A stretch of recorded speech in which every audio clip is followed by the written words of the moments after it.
All right.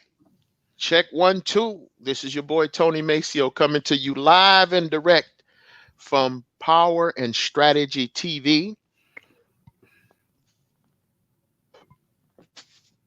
Today I have the one and only Nicole Michelle from the Inner Beauty Movement here to represent. She was nice enough to, advertise this podcast on her channel. We had some technical difficulties on Genosha TV.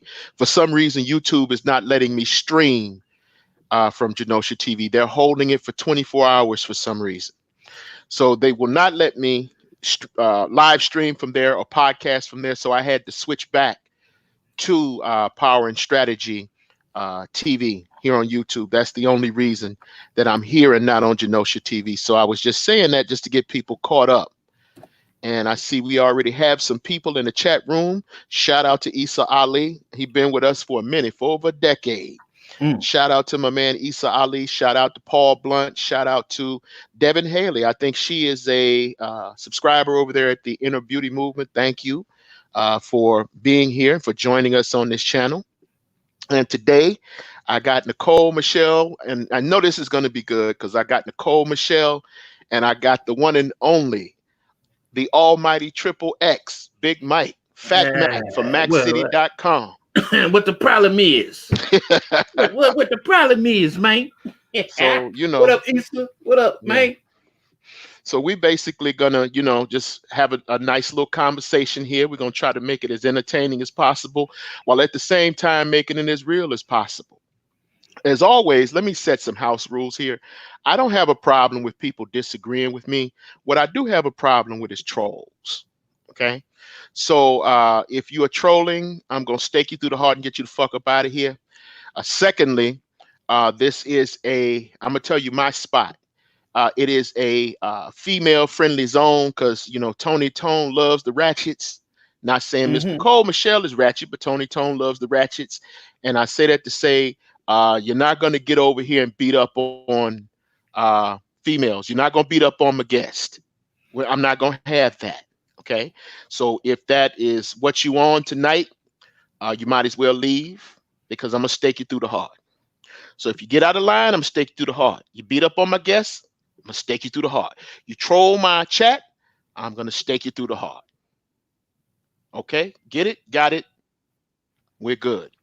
All right.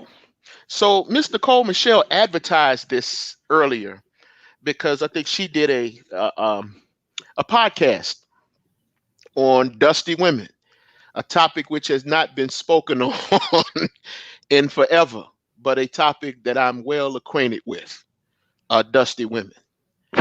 She talked about my babies, my ratchets, and it got under my skin. She clowned my ratchets. Okay. But nevertheless, we're going to have, just a good conversation here tonight.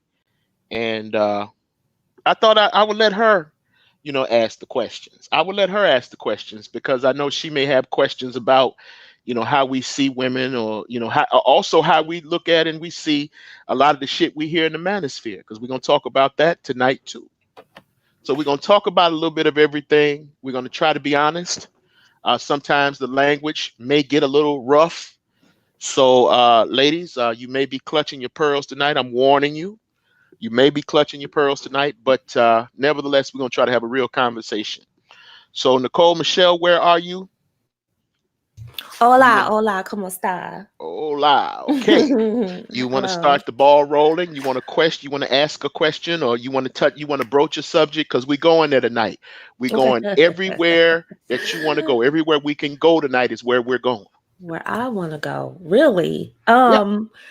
Well, we can talk about my show and then you guys can jump in there. I was just talking about Dusty Divas, and hello to everybody in the audience. Appreciate you all coming over. Any beauty movement ladies, you know how we do. Nice and feminine and sweet to the fellas. Okay, so anyway, today I talked about Dusty Divas on Inner Beauty TV, and I'm an equal opportunity offender, so there's no group of people that I don't touch on. There's no topic that is left unturned, because I feel like if we're going to make headway with our community in terms of getting better, now, we just got to have some people that are just brave enough to, raise those topics. And so today I probably lost some subscribers and support, but it's okay, because what I want to do is encourage the squares, the quality people, men and women, to stand up for what's right and stop being so bashful and hiding in the shadows and letting yo folks, Tony, the ratchets and the thoughts control the narrative in our community. We shouldn't be shamed for being unapologetically traditional and wanting our men to lead and the women to acquiesce to masculine leadership, the correct order of family. We shouldn't be apprehensive about that and held hostage in our own community. So that's what that show is about, to really support people that are traditional, not to hold their heads down, because we live in that society that's kind of telling us to kind of be bashful and be ashamed of traditional values. So that was what that was about. So I stepped on quite a few toes, but it was a lot of stuff that needed to be said. I also think that people get Mac City twisted up. I think they assume that because we play in the gutter that we don't understand righteousness. That because we play in the gutter, we don't understand reality. We don't understand the long haul as it may be. We don't understand the long term situation as it may be. And we always say on Mac City, we say, well, look, a lot of stuff we say, it is for entertainment purposes only. We always say that. We constantly say that. We constantly tell people, look, this is for entertainment purposes only. This is not if you're trying to find a wife. Now, our various positions that we have come to has been as a result of us dealing with what's out here. We took the dating pool as we found it, and that's just what we found, and we found a way to deal with the shit just as it was. We found a way to deal with what we had to deal with. And so that's this topic tonight. The question is, or the question you were talking about is, I think it was, why do good people end up with bad people? And I sort of refined that, and tonight's topic is, why good people are in bad relationships. And so I would like to start the ball rolling with the Fat Mac, and then I'll chime in and give my response, or my 2 cents, as it would be. Man, that's a pretty big pill to swallow there, man. I mean, I could just go and wax philosophical and hit you with the conspiratorial angle. I just think it's all social engineering, man. Black folks are we are the scapegoats of society. We are deemed to be the permanent underclass, especially financially. And the powers that be have to do whatever they can to basically disrupt the family structure, man. So, I mean, I've met a whole lot of good women, good chicks, man, who many would consider them ratchet, but because they had just a bad upbringing, they were caught in a bad culture, so to speak. They did not have the necessary tools to understand what a good man was, because they've never really seen a good man coming up in the home. So it's like when they meet me, I'm like a space alien, man. You know what I mean? I mean, I'm kind of like the best and the worst of both worlds. I straddle the line. So I can get street, I can be a dog, but for the most part, in my soul, in my core, I am a square. You know what I mean? But a lot of these females, man, they just don't really seem to have the information, the appropriate knowledge to actually go out there and see what a good man is and understand what a good relationship is. All they do is they sit up and watch TV, and they see these housewives shows of Atlanta, and you know what I'm talking about. I don't watch them shows, so I don't know the names of them, but that's pretty much par for the course. That's normal shit to them. You know what I mean? And they internalize that, they digest that, and it oozes out in their personal lives, in their real life.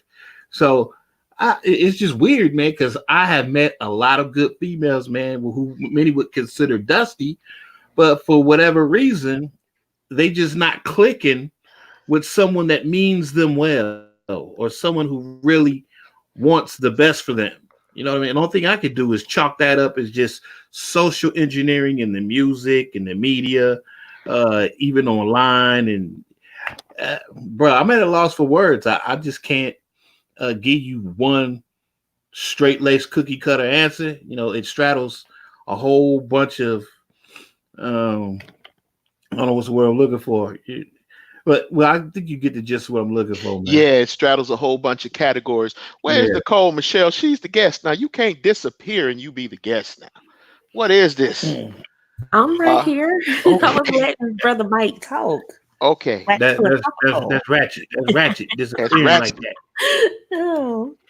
Uh, yeah, man. I was just gonna say, the only problem I have with that is that and this is my particular beef with the Manosphere. I will admit that. And I know you guys are kind of like outliers of the Manosphere, so I don't want to include you guys. But the stuff that I hear, there's no differentiation made between the square women or the everyday women like me versus, or, Devin and Angela in the audience versus, the women that you're talking about. So, and I believe that most of the conversations had in the Manosphere spaces in particular, and a lot of places around social media, we're talking about working class women. We're talking about ratchet women. We're not talking about women like me. We're not talking about middle The class. Hollywood squares. No, okay, if that's what you want to call it.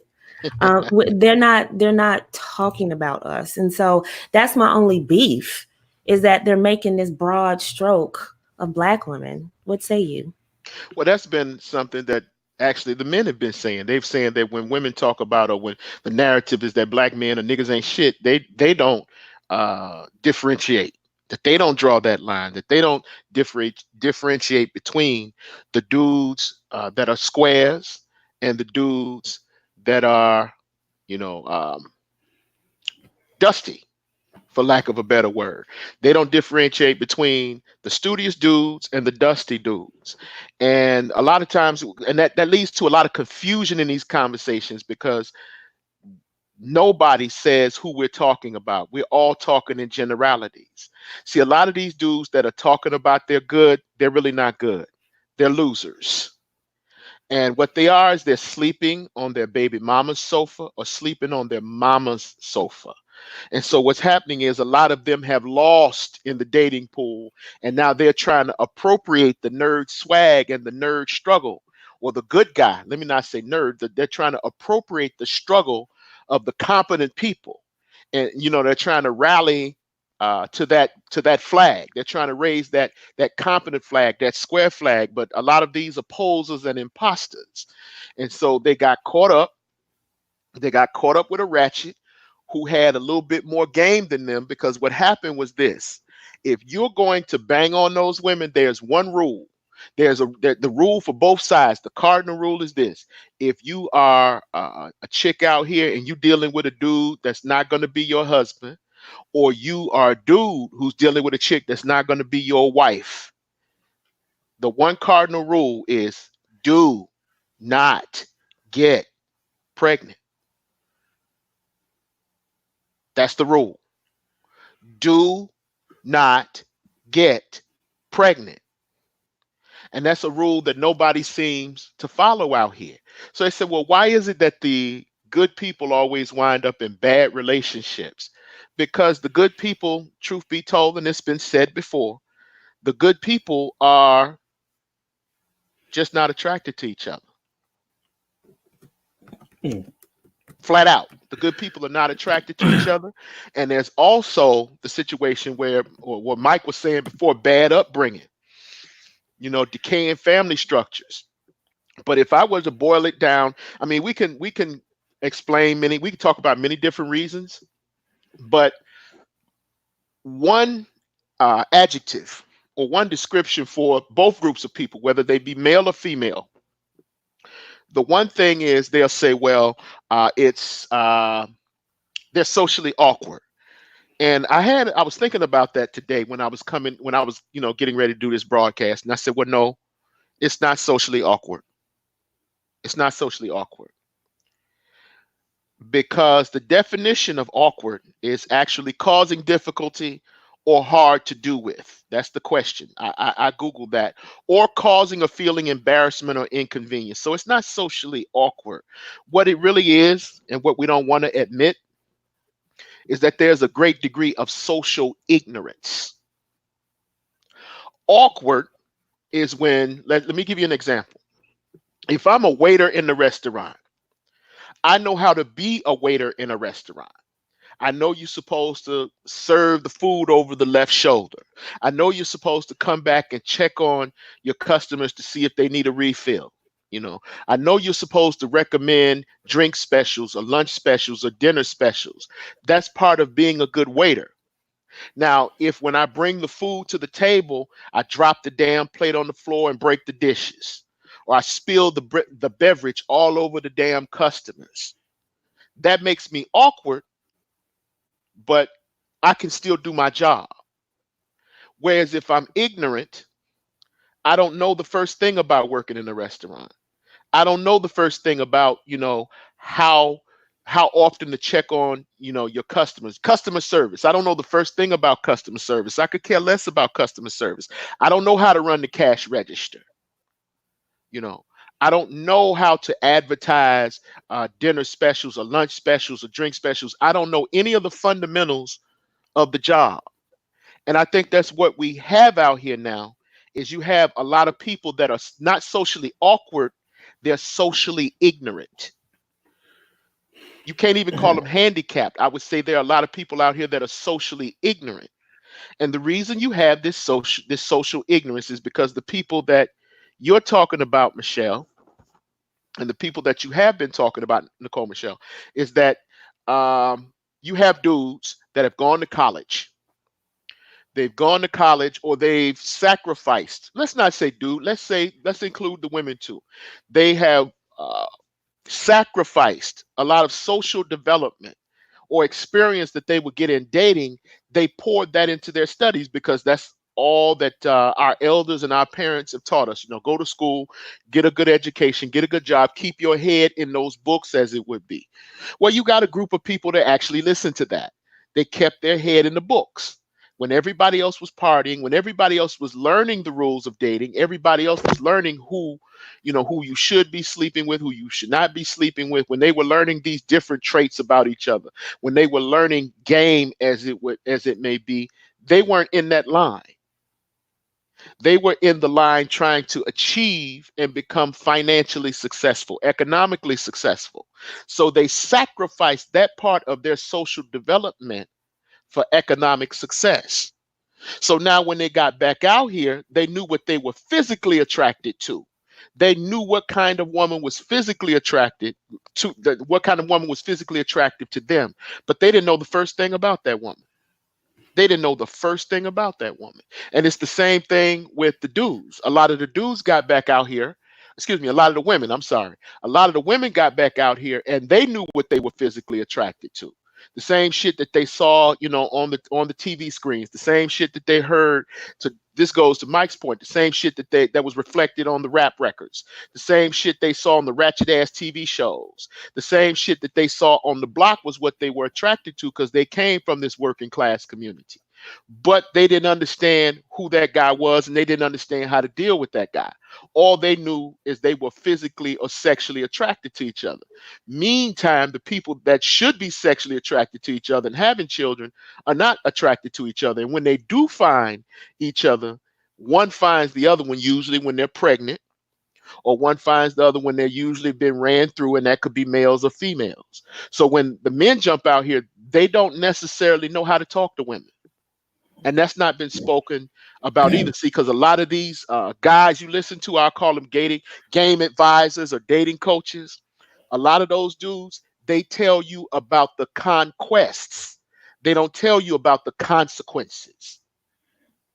See, when they break down game, a lot of times when we're out here trying to get so-called game and so-called advice from people, we're getting part-time advice for full-time relationships. So you're listening to these guys that are telling you about their sexual conquest, but they're not telling you about the consequences. They're not telling you what happens. Okay, say you apply this method, whatever it is. Say you apply this method and you break this woman down, but you don't have very much sexual experience with women, and you tend to dick. You get in there and get pussy whooped. Now what do? You've been pussy whooped by a succubus. You've been pussy whooped by a damn siren. Now what do? You've been pussy whooped by a woman that is, quote unquote, to steal your word, faking femininity. You've been pussy whooped by a woman that's manipulative. You've been pussy whooped by a woman that's scandalous and cunning. Then what do? Nobody talks about those consequences. They just tell you how to get that woman in bed. Nobody tells you what happens when you have to be in a relationship with that woman. And the same thing for the dudes. The same thing for the dudes. Excuse me, the same thing for the women. I'm sorry, I keep saying the dudes, but the same thing for the women. I'm sorry. Nobody tells you that nigga is there preying on you. Nobody's telling you that. Nobody's telling you that he isn't with you necessarily because you're attractive. Nobody's telling you that he's with you because he sees that you're about to come up and he's trying to hit a lick. He know your credit good. He knows that you're going to have a decent place to stay. He knows that. You don't understand how he's preying on you sexually, because people that are predatory and that are manipulative, they can smell sexually desperate people. They can smell people who have very little sexual experience in life. They can smell the thirst on you. You know how they say the thirst is real? This is what they're talking about. They can smell that. This is why when Boyce Watkins proposed to that woman, I said he should propose to that woman, because he needs protection from hoes. He don't belong out here tricking. Somebody needs to protect Dr. Watkins, because if not, he's going to be broke. His bag is in jeopardy because he keeps getting caught up in, speaking of hood bitches, I think he has a predilection for hood bitches. That's what it looked like. All y'all do. All y'all do. Let's just keep it 100. I think that's the norm, though. That's the norm these days. Yes. I think that he has a predilection for hood bitches. And now what happens is when you get caught up in that, you don't know the full cost of dealing with that chick. And that chick, to the women, from your perspective, you don't know the cost of dealing with that nigga. You don't know you can't afford that nigga. Okay. So you covered a lot, though. But I want to stick to the point of why we're not attracted to each other, because I talked the other day about old money on my channel, and there's a social class amongst upper middle class blacks called old money, or the bourgeoisie, and they actually guide their young. They say you marry within your class. Why? Because they already know the consequences. If you marry outside your class, you are taking a chance that you will lose everything. You will lose the old money that we worked for generations. And so we've, as Black people, I think our socioeconomic situation is not as good as we try to let on. And a lot of us are more of us are working class. I like to see the statistics for 2020, but I believe that the majority of us are working class. So even though we do transcend and get degrees and things like that, we still are attracted to the hood where we came from. And so we can't really escape what we're attracted to, versus old money Black people or bourgeoisie, or, they kind of guided them. Like, no, you go to dances with the same kids, you go to the same school with the same kids, you go to the same colleges, you fraternize and socialize with the same kids from the very small ages. You go to Jack and Jill all the way up to college. And the fraternities, you might be a part of the fraternities, but you don't fraternize with just everybody. And the working class Black people looked at that. Oh, they're bougie. They're the talented kid. They think they're better.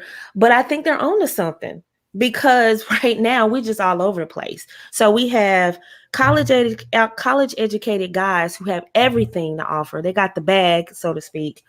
And they are so moved by women from a lower socioeconomic class, and so busy trying to put the cape on for a female who doesn't even appreciate the bag. She's trying to live from day to day to day to day. And I know you try to humanize that, but when you work so hard to build, especially as a Black man born behind the 8 ball, you work so hard to get where you're willing to risk that just because her booty big and because she talk a little ratchet and she's kind of the wild maverick.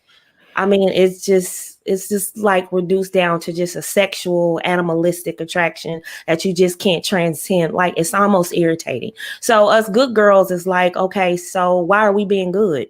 We might as well just go out here and hop on something, because it seemed like the good guys ain't even paying us no attention. And then when we finally get with them, they so burnt from being with these hood rats, they don't even want to give us a shot.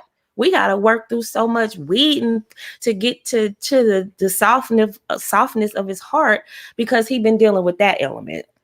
And then his rationale is, well, you know, I tried to give her a better life and I tried to understand her. And we're like, okay, but we don't get, you know, we get torn out the frame as Black women when we say, well, my baby daddy, you know, I was trying to give him a shot. You know, he had a hard time in life. We get torn out the frame if we come out saying that. But brothers can say, well, I messed with the wrong chick and this happened. Or, you know, she did me wrong. And we're not supposed to say, well, because you chose wrong. But we can tell Black women that they chose wrong. Can y'all speak to that? Well, let me put it to you this way. When we're talking about why good people are in bad relationships, keep in mind, not only have I had my feet in the streets for like 20 years, I was also middle class to upper middle class and married to an extremely square woman who had a lot of so-called extremely square friends. So I never really seen a big distinction between the females in the streets versus the so-called square women who actually had the degrees and had the good jobs and whatnot, man. As a matter of fact, I found the females that was in the streets a little bit more cooperative, because there was a lot of baggage that came with these females who swore up and down that they was all that in a bag of chips because they had a degree. You know what I mean? And keep in mind, these females who had the degree and they had the money and they had the house and they had the car, they was also running around trying to get with thugs. Imagine that. I was Mike, like, so what? Mike, you trying to tell me, you just said your wife was super square, and then you're going to say, but there's no difference between the square chicks and the hood chicks. No, there isn't. So you're saying there's no difference between your wife and some random miscellaneous hood rat? No, there's not, because the hood chicks that I ran with, they was good people. I'm one of them corny dudes, right? You know, I'm not looking at what you made, and I'm not looking at your educational system that you went to, whatever. I'm looking at your heart. And most of the females that I ran to had good hearts. You know what I'm saying? So, and it's all predicated upon the man to lead the woman. So whatever woman I get with, she gonna be tight because she gonna follow my lead. I don't put the blame or I don't put the blame on the woman or the chick. If my woman is out of pocket, it's because of me. You know what I mean? So whether I get a female who's upper class, middle class, or ratchet, if she's out of pocket, no matter what strata she comes from, it's because of me. You understand my logic on that? Probably not. Okay, well, that's just how I get down. You know what I mean? So my thing is, I just never really seen that big of a difference between them. Matter of fact, I found that the more money a female made, the more problematic the relationship was, because she felt like she didn't have to do what the hell I said that she needed to do. I make my own money, got my own car, I do this, I do that. And if that's your attitude, me and you we ain't gonna vibe. Oh, okay. You know what I mean? Well, that's masculine energy right there. Yeah, but a lot of females, for some reason, they wasn't vibing with that. And they was also telling my wife that she needed to dump me and kick me to the curb, while they didn't really have a steady man. They had a Pookie and Ray Ray, you know what I mean, on speed dial when they needed some sex, but they never had no real relationships. You know what I mean? So I don't know, good people in bad relationships. I once again, I go back to social engineering. I don't think any other people in America have been targeted with an overall smear campaign to keep us in the hood or to keep us loving hood culture. You know what I mean? White folks ain't really dealing with that. Hispanics ain't really dealing with that. Jews ain't really dealing with that. But when it comes to us, when it comes to multimedia, you know, that's how they portray us and that's what they promote. And hate to say it, monkey see, monkey do. Well, my answer is because my position is that socioeconomic categories, the Ratchet Tree has no class. Right. Ratchet Tree, you can be a ratchet making $8,000 a month, or you can be a ratchet getting a check for $800 a month. But I think, again, we also need to keep in mind who we're talking about here. Because if we're going to have these discussions, let's be clear. There are three different kinds of ratchets here. Okay, I'm going to break this down. There are three different kinds of ratchets here. There is the run-of-the-mill ratchet. The run-of-the-mill ratchet is the girl you see in the bonnet, the tank top with no bra on, the dingy pajama tops, you know, the worn down Tweety Bird slippers. Her lips are kind of black from weed smoke. You know, she got some stretch marks, maybe some stab wounds or some shit like that. But she's relatively harmless. Is that your Okay. type of girl, Tony? Yes, it is. Yes. Yes, it is. She's relatively harmless. Okay. The best she gonna do is sell a couple of food stamps. That's the best she gonna do. She gonna sell her food stamps for a little bit of cash. You know, because she needs some cigarettes, or, you know, she needs some blunts, or she need a sack. She's gonna convert that, and she will have, you know, trysts, various trysts and swing episodes with the weed man. She always got the weed man on deck. Okay, so she's largely harmless. Then you got the big booty Brenda. That's the one who everybody's talking about, but who no one will admit that that's who they're talking about. Big booty Brenda is the chick who went to high school. She may have gone to college. She has a bachelor's degree. She has a comfortable little government job. She's working at the BMV, the Bureau of Motor Vehicles. She's working in the Social Security office. She's working at some administrative job. She's working middle management. She's lower middle level at her job, right? So this is the girl. You'll see her. She'll have tattoos, but she's smart enough to cover it up. She's not as ratchet as the run-of-the-mill ratchet bitch. She's not that ratchet. Okay, so she's pretty much a hustler. But what happens is she gets in that environment and she's monkey branching. She's practicing hypergamy in that environment. And in a corporate environment is an emasculating environment. It is an environment where the white men are competing with each other, and it's dog eat dog. Everybody's trying to get that bonus. Everybody's trying to get that promotion. Everybody's trying to get that come up. And so she is in a predatory and a masculine environment, and she adopts those characteristics. So now here you got this. She's no longer a female. She's a she-male.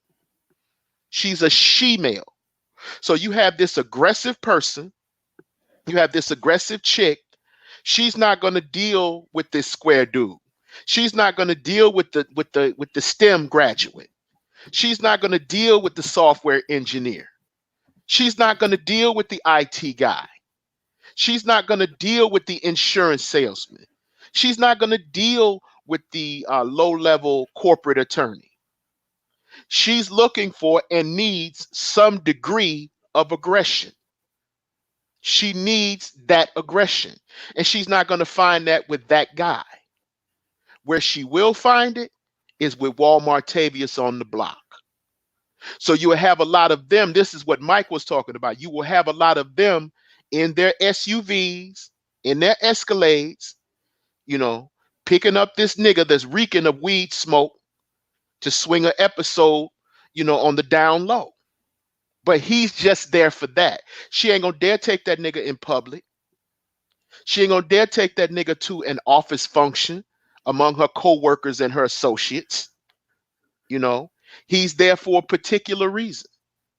He's there strictly for meat. But what happens is again, she winds up getting pregnant by him. That's where she fucks up at. She winds up getting pregnant by him. Now, the third hood rat, or the third ratchet, that's the Mutual of Omaha. That's the thugged out Mutual of Omaha Wild Kingdom bitch. You know, she has tattoos everywhere. She has several nose rings. She may have a lip piercing. She dresses like a porn star, but talks like an inmate. What up, bruh? Real talk, bruh. Every word out of her mouth is bruh. Yep. She talks like a nigga. She looks like a woman. She has on skin tight leggings. She has on thigh high boots. She has on heels. But when she opens her mouth, you think you talking to a nigga in cell block 4. Mm-hmm. She talking in brick. That's the only language she understands is brick. That's the only language she understands is hustle. That's the only language she understands is getting over. While her titties is bulging out of, her little top. While those leggings are hugging her ass and she's being as thin, but she talk like a nigga. So the only nigga that's gonna be able to break her down is one of these G niggas in the streets. She need that nigga to go across her head. She need that nigga to slap the taste out her mouth. Because that's the only way she's gonna feel feminine. That's the only way she's gonna feel vulnerable, is the imposition of physical strength. That's the bitch that's gonna jump up in your face and say, do something. That's the bitch that's gonna jump up in your face and call you a bitch ass nigga. That's the bitch that's gonna jump up in your face and challenge you. That's the only way you're gonna establish balance, is to knock the hell out of her. And I'm not promoting domestic abuse. I'm not promoting domestic abuse. But I also know that there are two sides to every ass whooping. But that's what you like, though, Tony. That's No, what I don't like. No. I like the mute. I don't like the thugged out Mutual of Omaha Wild Kingdom bitches. No, I don't like them. I can't deal with the Mutual of Omaha Wild Kingdom bitches. I can't deal with them. Oh my God. But the run of the mill ratchet, I can fuck with the run of the mill ratchet because she's harmless. She's just harmless. She just want a little something to smoke. She just want a little something on the bills, and she wants to be entertained. Her hook is that she's bored. She's bored, and man, that was a conversation I just had with Hydra yesterday, man. She was telling me a story. She was on Plenty of Fish and how all these dudes keep, snapping at her.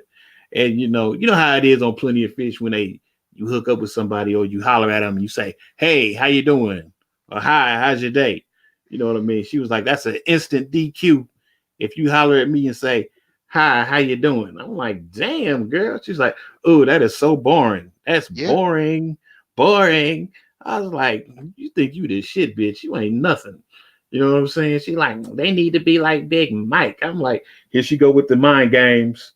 You know what I'm saying? I'm like, okay, all right then, but you ain't you ain't cracking them cheeks over but she on that bullshit, man. She always try to make me seem like I'm something, better than this, that, and the third, whatever, dude, man. But that's all she was talking about that whole day, man. Talking about how boring dudes is. And I'm like, this is a female that's been spoiled to death, and it just don't matter how much you do for her, but it just ain't enough. You know what I mean? It's just like, I need this, I need that, I want to go here, I want to go there. It's taxing. It's just to the point. So wait a minute. So y'all would rather mess with a woman like that and complain about her, but still mess with her, but a square. Okay. And she literally says that's boring when a man reaches out and says, hello, how are you? Yes. What's your name? You would rather deal with that than deal with a square chick. All right. Well, check this out. All right. Full disclosure. I have PTSD. I'm crazy. So I cannot deal with a I woman can't with you. 24/7. I can't do I it. can't. It don't matter where she from. What kind of economic strata? I can't deal with no woman 24/7. You know what I mean? Maybe 2 days I can deal with a woman. Then I need a break. You know what I mean? So what I'm doing when I go ahead and I mess with the so-called quote unquote ratchet, I know I'm not going to have nothing serious with a woman like this, but I am going to have some fun, and I'm going to have, we're going to develop a low-key friendship, and I'm gonna get my rocks off every now and then. I'm not gonna take a woman like that seriously. You know what I mean? Versus if I did get with a woman who's like my ex-wife, she might be able to wrangle me in into doing something a little bit more serious, but in the long run, I'd be miserable because then I'd have to listen to her mouth day in and day out about whatever, and I'm just too old. I don't want to hear it. You know what I mean? About this time in my life, the ratchet game is the best game. You know what I mean? I got to listen to their nonsense for maybe like 3 or 4 hours in a day, and then I'm good. And then I'll see you again next week. You understand? So I'm not shitting on the good girls. The good girls, I married a good girl, but right about now, I can't do it. It's just too much pressure. There's too much talking. There's just too much responsibility because you know how I get down when I get a woman that takes care of my woman. You know what I mean? But it's real good just to have you nice, cool ratchet on the side, and all you gotta do is just take care of her for 3 or 4 hours, and then you're done. Because she doesn't require much from you. Is that what it is? Yes, true. She don't Well, require not like a wife would. You know what I mean? But if you get with just a cool chick, man, I mean, like right now, I'm still doing cool shit for my females that's done work for me in the past. You know what I mean? I'm putting money in their pocket so they can put their kids through school. I'm helping them pay bills and whatnot. But that still pales in comparison to having a woman 24/7 right by your side. You know what I mean? That's still you're still coming out cheaper. You know what I mean? So ask me how I know. I know. well, we got we always get a couple of live ones. Mm-hmm. We got J Doe in here. J Doe says, Mac, that's predatory behavior. He says real men don't look for easy, low damage broads. So I ain't here to please none of these niggas, man. What's good for me is good for me. I don't put all my skin in the game, man. I done raised 100 million kids. I done did all sorts of cool shit, a whole bunch of females. And it's time for me to lay back and enjoy my life. And I'm not here to save the world. Shit. It is what it is. I want to enjoy myself. I want to sit back, enjoy the fruits of my labor. And if the next nigga can't appreciate that, it is what it is. Right. Shit. We got Miss Janelle Bentley. She said, this is Ratchet Talk. Yeah, it is, ma'am. Yes, it is. And I think she said you sound hurt. You need to heal. You've been traumatized by these ratchets so far. No, I ain't been traumatized by the ratchets. I've been traumatized by Desert Storm. I've been traumatized by the 10 years I spent in the pen working in that bitch. That's where my PTSD comes from. It don't come from no woman. But even still, when I was doing all that, I was still taking care of my woman and my kids. You know what I mean? So everybody coming out here with all this trying to play dime store psychology, y'all late. Y'all late. You know what I'm saying? Because what I was doing. I'm sorry, Mike. Go ahead. Go ahead. You good? I was just gonna say to the ladies in the audience, they may not be familiar with Mac City, but ladies, they're not talking about finding wives, which is what we talk about on my channel. We really talking. We kind of going on a whole lot of tangent, so just clutch your pearls and keep it moving. But don't get too sensitive with this because they all about fun, and they're not talking about wifing these ratchets. Okay, just let's be clear. They're talking about wifing women like you, but right now when they talking about just running the streets and getting one off, they talking about these chicks. So be glad that they're not talking about you. Okay, go ahead. What's up with the Jane Doe? The Jane Doe guy said, "I'm a veteran. No excuse. No excuse for what?" I'm curious to know where's that going? What does that mean? Well, it's the same old shit. You are preying on these women and so forth and so on. But we can deal with him at any time. But the thing with me is that we are talking about this is not anything serious. Oh, wait. I'm sorry. He said PTSD. So you saying PTSD ain't real? He's saying, I'm a veteran. There's no excuse. Uh, that type shit. Yeah. You said PTSD. Yeah. Uh, Yeah. yeah, but when I had the PTSD, I was married and I raised my children. So I don't know what this dude's quandary is. So now that I've raised my children and I've done everything I was supposed to do as a man, now I can't go out in the streets and just have me some fun. Is that what homeboy's saying? Yeah, I think he's in here trying to play the moral police. He's one of these niggas that want to play the moral police. You know how they do. They come in here want to play the moral police, and he wants to be super moral because there's some attractive women in the house, and so you get these niggas in here that want to play the moral police. He said, wait. He said, man up and take responsibility for your choices. When have I not accepted responsibility for my choices? Where? Okay, all right, man. Okay. Yeah. I Yeah. think I've taken full responsibility for Yeah. every choice I made, homie. Just because you don't like the choice that I made, don't mean I haven't accepted responsibility for my choices, bro.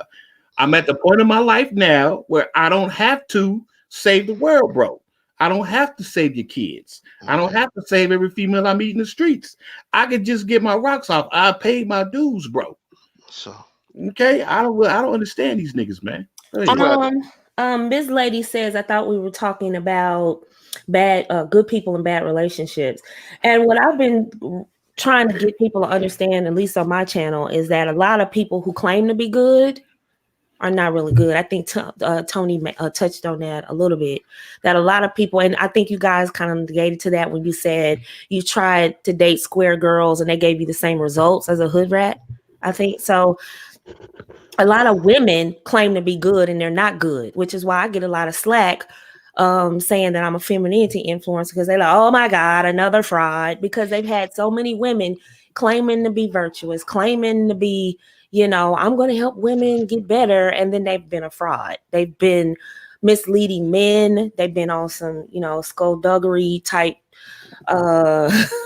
undercover hood rat type behavior, and it just really just messed up a lot of people's mind. The perception of feminine women is already been questionable in our community. So now you have people stepping forward, not really been genuine. And so we really have to define what good is. That's why I told the ladies at my channel, we don't say I want a good man. We say we want a competent man. Because when you say competent, that X's out pretty much 85% of the people that's in your face. And that's going to get you about the good 20%. You can weed through that. Competent. So we really need to define what a good woman is. Because I think somebody asked you, Tony, to break that down, what good women, because you broke down what hood rats are, but you haven't broken down about the good women, because these women want to feel like they're good. They want to believe that they're good. They believe that they're good. They're trying to be good. So when they listen to you guys and go, okay, so why should I listen to Nicole be feminine when good guys, so-called air quote, good guys are picking hood rats anyway? Well, I'll answer that question. But I want to say this first. A lot of times they say, well, why do good people end up in bad relationships? I'm going to get back to the definition of good, but I want to go back to the question here. A lot of times, again, I tried to explain it as best I could earlier. The people that are competent, or what you would call good, or whatever, the competent people are socially ignorant. That was my answer. The competent people are socially ignorant in that they don't know how to relate to the opposite sex. And then when you have images being fed into their head about what is attractive and what isn't attractive, what is sexual and what is not sexual, and then when you understand the lack of maturity in the Black community in terms of what they find attractive, women are rightly attracted to aggressive men. I understand why that is, because there is a fundamental need to survive. They want to know that their man can protect them. That's what they want to know. They want to know that the man that they're with can protect them. So they're attracted to that aggression, but then that's all he has. See, he's going to protect you from everyone but him. That's the little caveat that you don't read the fine print for that. That's the one thing you don't check for. He's going to check you excuse me, he's going to protect you from everybody but himself. And then you have a lot, I said this before and I'll say it again. You have a lot of people out here giving you information, part-time advice for full-time relationships. They're teaching you how to conquer and sleep with the person. They're not teaching you how to be in relationships. So Facts. I'll tell you this. Women, and here's the funny thing about women, and I said this on a prior podcast, on a Mac City podcast. I said I learned about women. I learned about the best of women from the worst of them. And you say, how is that possible? How is that possible? It's possible because those women have had that experience. They've seen women at every angle of the game. But what these women will do, and they actually sabotage y'all, Nicole, and I'm gonna tell you how. A woman will sit up and tell a man everything there is to know about a woman. A woman will sit up and give a woman complete game and give them the complete truth about women. They'll tell a man the complete truth about women, but tell women half truths about a man. And what do I mean when I say that? They will tell you how to get a man in bed. They'll tell you how to seduce a man, but they cannot tell you how to keep him. And so you have a lot of girls out here that are listening to arrogant whores and strippers that's saying now it's cool to be the side piece. It's cool to be the side piece. So when you got that kind of ethic that's out here, it's naturally going to resonate, with the women that have that particular disposition. It's naturally going to resonate with the women that are on that shit anyway. So they have control of the field right now. You have a lot of good women that have been taught a lot of bad shit. That's what I'm trying to say. You have a lot of women that have been miseducated. They told you how to get a man. They told you how to get over on a man, but nobody's telling you how to keep one. Right. Right. I strongly believe that. It's a lot of folks hustling on social media, especially YouTube. Some of the channels I see, you got hood rats talking about how to be a sugar baby because you got a dime bag and, a dress from Fashion Nova, some JJ's wings. Now you a sugar baby. Like, seriously, like it's getting out of hand. And so when they hear me talking, it's like, oh, well, why I got to listen to you? It's just like they just want a quick come up. They just want a quick gimmick, because that's what they've been taught, is to get over. And but who are they getting over on? And see, that's the second part of the game. Who are you getting over on? They never get over on the niggas that's getting over on them. You know who they're getting over on? The dudes that don't have any experience with women. They're getting over on the dude who has just gotten back in the dating field after he's got a master's degree. So you're telling me they're getting over on the guys, they're running game on the guys they actually should be trying to secure the bag with. Yes. Absolutely. I agree with that. Yes. They're running game on the nigga that they should be marrying, and they're submitting to the nigga that is abusing them. Boom. It's backwards. There it is, y'all. Say that again. Yes. They're running game on the nigga that they should be cuffing, but trying to cuff the nigga that they're smashing. They're trying to fit a square peg into a round hole. So Walmart Tavius, who's the Madden King, who got that good D, can't pay Georgia Power. I told you about Georgia Power. They can't pay the bills. You can't count on him. You got to work extra hours to cover his half of the bills. You got to go into your 401k to bail him out. That type of stuff. He's never there for you when you need him to be. He's not dependable. But he got that good D, and he's sexy. He got swag. So she will prioritize him and even have a baby by him to make sure he stay around, instead of securing the bag with the guy that's competent. even though he doesn't have swag, and because she's not physically attracted to that guy. I got Miss Biz Lady. I'm not saying all women. Nobody in here saying all anything. We're speaking in generalities. Biz Lady, I see we have to, we have to reiterate the obvious. Not all. But generally, what's happening is that guy, they're not attracted to that guy because that's not their experience. What Mike was saying earlier, that's not where they come from. That's not where they come from. That's not what they're about. If you grew up as a young teen and you grew up, you get up at 2 a.m. and you hear this strange noise coming from your mama's bedroom, and you crack the door open and your mama riding the shit out of some nigga that ain't about shit, and he's a vampire. And the reason I call him a vampire is because the nigga's gone before the sun comes up. He's out that bitch before the sun comes up.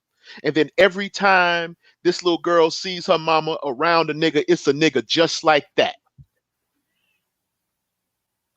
What do you think she's gonna find attractive? What do you think she's gonna find attractive? I've seen some really, let me tell you something, and I try to bring this home like every single broadcast. And hold on. Mm-hmm. I'm sorry to interrupt you, but I didn't finish the second part. I'm sorry.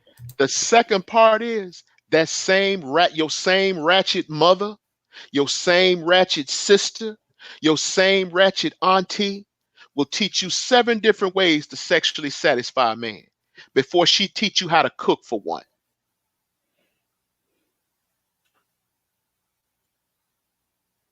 So you want to ask, why do good guys why do good people end up with bad people? Because they're listening to bad people telling them to do bad shit. And they do bad shit to good people. And the good people don't know the difference because, again, they're socially ignorant. They're thinking this is a part of the game. They're thinking this comes with you. They don't know that this shit is abuse. They know that it hurts. They know they don't like that shit. They know that, what they're going through is uncomfortable, but they don't know the level of immaturity of the person that they're dealing with. And when they're being advised by somebody like this, women actually teach women how to sabotage good relationships.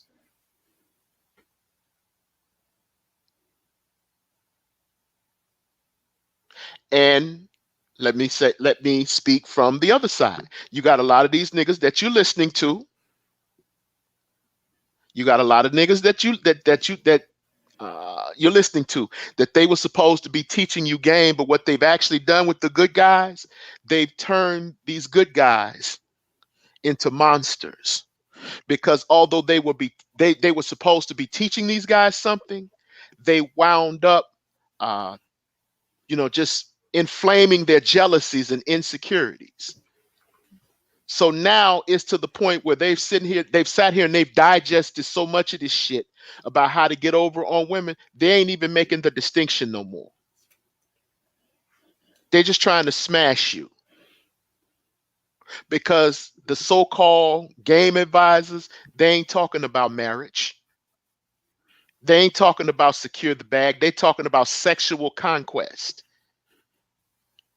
And then also we also have to add in that a lot of these dudes that are out here complaining, a lot of them don't want to marry women anyway. What they want to do, they want to fuck bitch. They want their fuck bitch moment. They want to fuck bitch women. They want their fuck bitch woman. What do I mean when I say fuck bitch?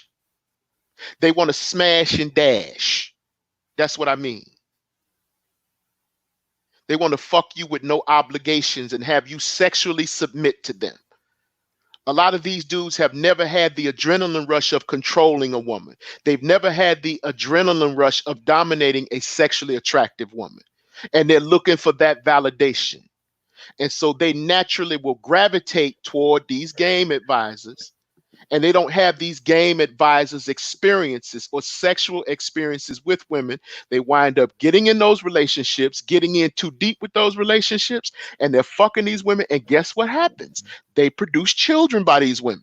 They get these women pregnant. And the next thing you know, they hate them. As you say, they're gone before the children are born.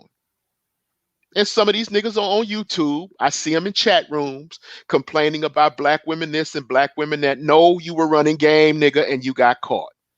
That's all it is. She didn't trick you. Y'all were hate fucking and running game on each other. And the best game won. Tie go to the motherfucking running. The tie goes to the runner. That's what happened. You got caught. She didn't trick you. She didn't change. Because that's what women will say about dudes. Oh, he changed. No, bitch, he didn't change. He was that way from the beginning. He was that way when you were paying his cell phone bill. He was that way when he was getting you to sign for a whip that he never paid for. He was that way when you were paying all the bills and he was laying up on you. He didn't change. That nigga was always that way. And I say the same to the dudes. You know that bitch was scandalous when you ran up on her, but you thought you were going to outgame her, but you fucked up and got her pregnant. And now you're stuck, and now you're complaining about child support this and child support that. No, nigga, you were gambling with your dick, and you got a nut smoothie. You can't play craps with your dick, and then when you crap out and want your money back. No, no, no, you lost. You lost.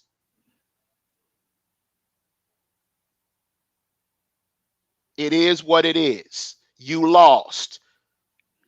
Stand up and take that L like a man. You lost. Most of these niggas that you hear complaining, they lost. They'll be sitting up talking about black women and got 2 or 3 damn kids out of wedlock and talking about quote unquote the black bitch. No, nigga, you lost. Tony, you sound bitter, sir. No, I sound truthful. Who hurt you, Tony? Someone must have hurt you in the past for you to be talking like this. Don't make me go down that road. Don't make me go down that road. But I'm just keeping it 100, man. I'm just keeping it 100. A lot of these niggas that are complaining, they have lost in the dating market. They have lost in the dating pool. And so now they're trying to jump on the bandwagon. So everybody is with the person that they shouldn't be with because they're not attracted to the people who they should be with. And then when they find the people who they should be with, it's too late. So now you may find a nigga that's out here that is, let's say he's an investment banker. You find a nigga that's out here that is an investment banker and he got 3 and 4 goddamn kids out of wedlock. You ain't got no bag with that. He got to split that bag. He's running from child support, even though he has a high-paying salary. He's running from the IRS and child support. And then a lot of women think that even if you get this dude with this big bag and you use him as a plan B. A lot of bitches want to do that too. They go find a dude with a big bag, but they'll play around, with Man and Duracell. Get pregnant by Man and Duracell and trick the square nigga into raising them. They'll do that too. They'll fuck him up. Use him as the plan B. I see it all the time. Yeah. Trick. I want to go back though, Tony, because you said the low level hood rat is harmless, right? Yes. You also said these women are sabotaging the younger women by not teaching them how to keep a relationship. They're only teaching them the physical, right? Yep. What type of mothers are teaching their daughters that?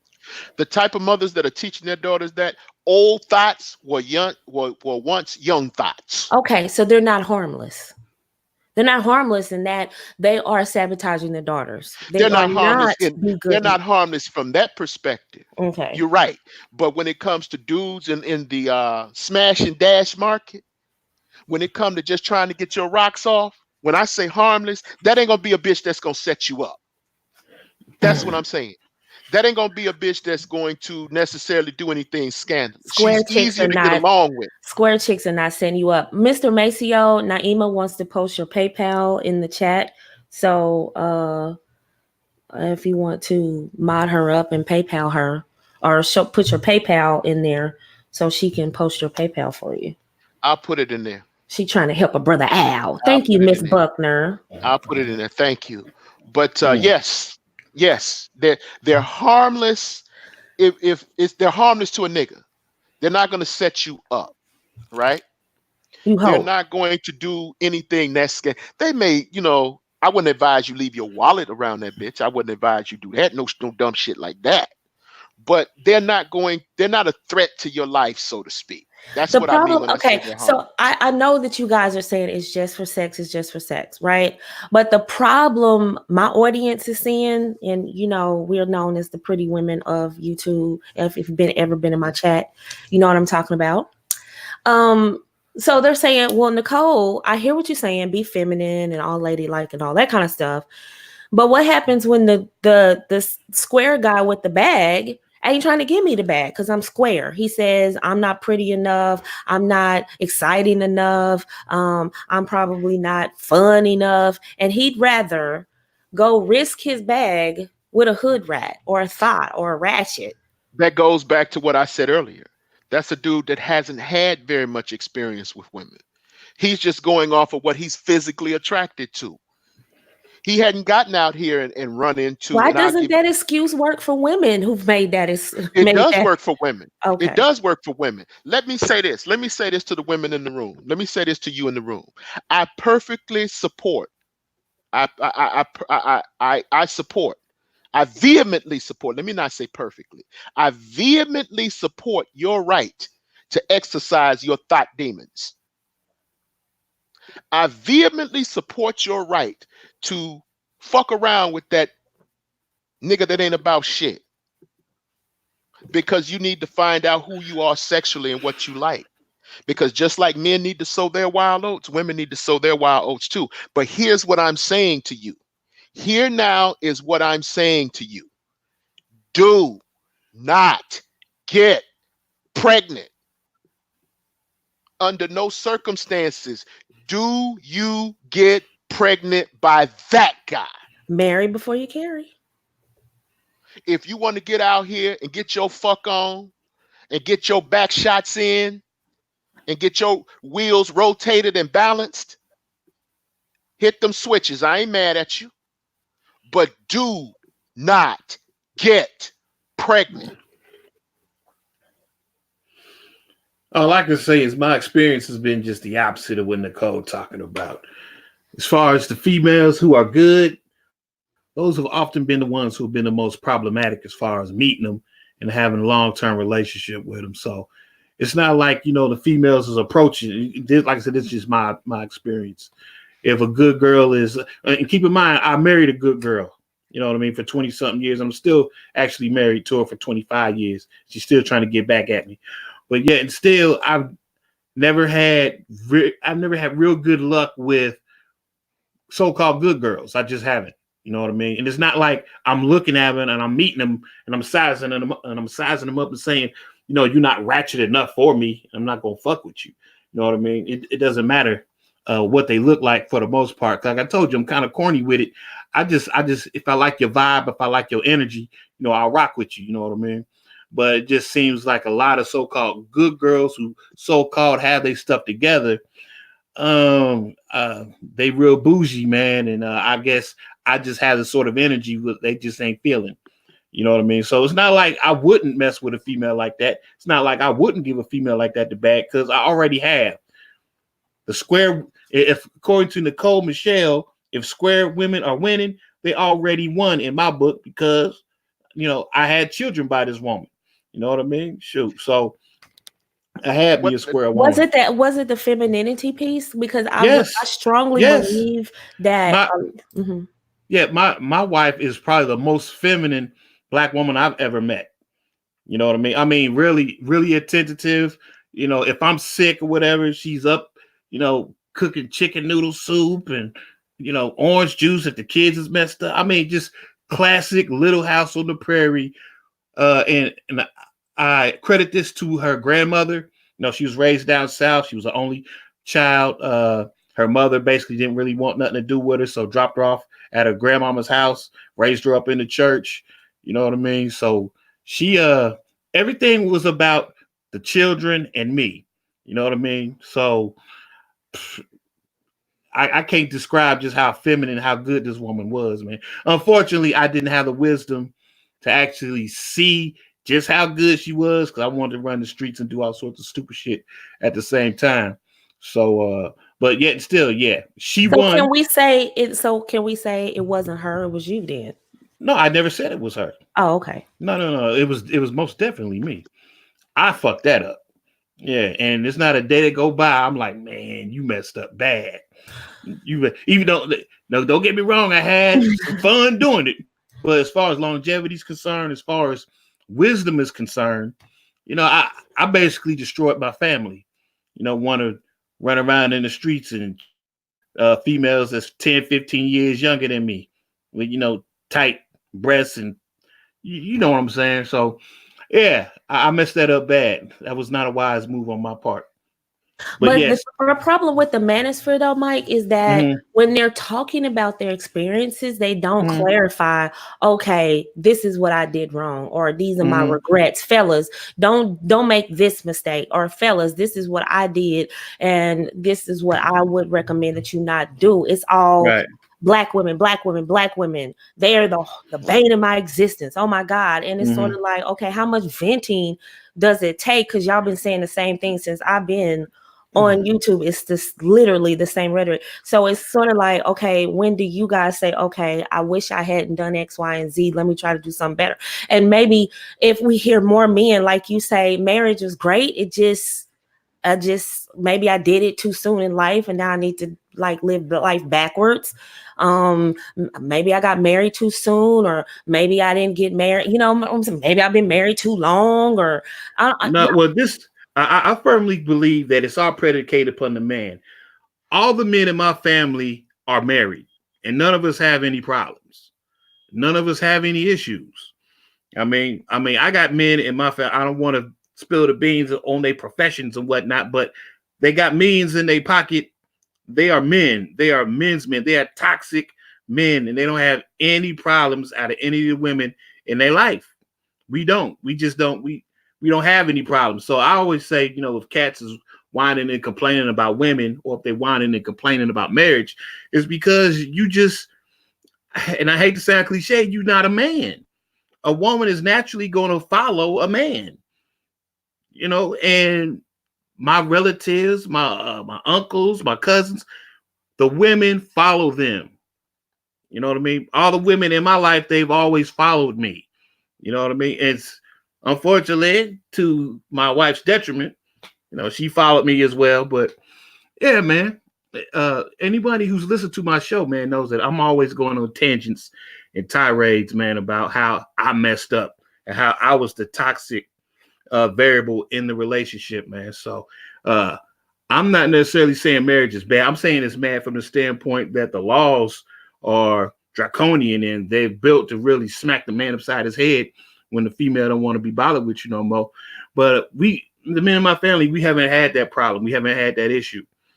So I don't really have that much venom towards marriage because I can't speak towards getting burned by being married. And neither are any of the men in my family. None of us can really speak to that. Marriage has always been advantageous to all of us.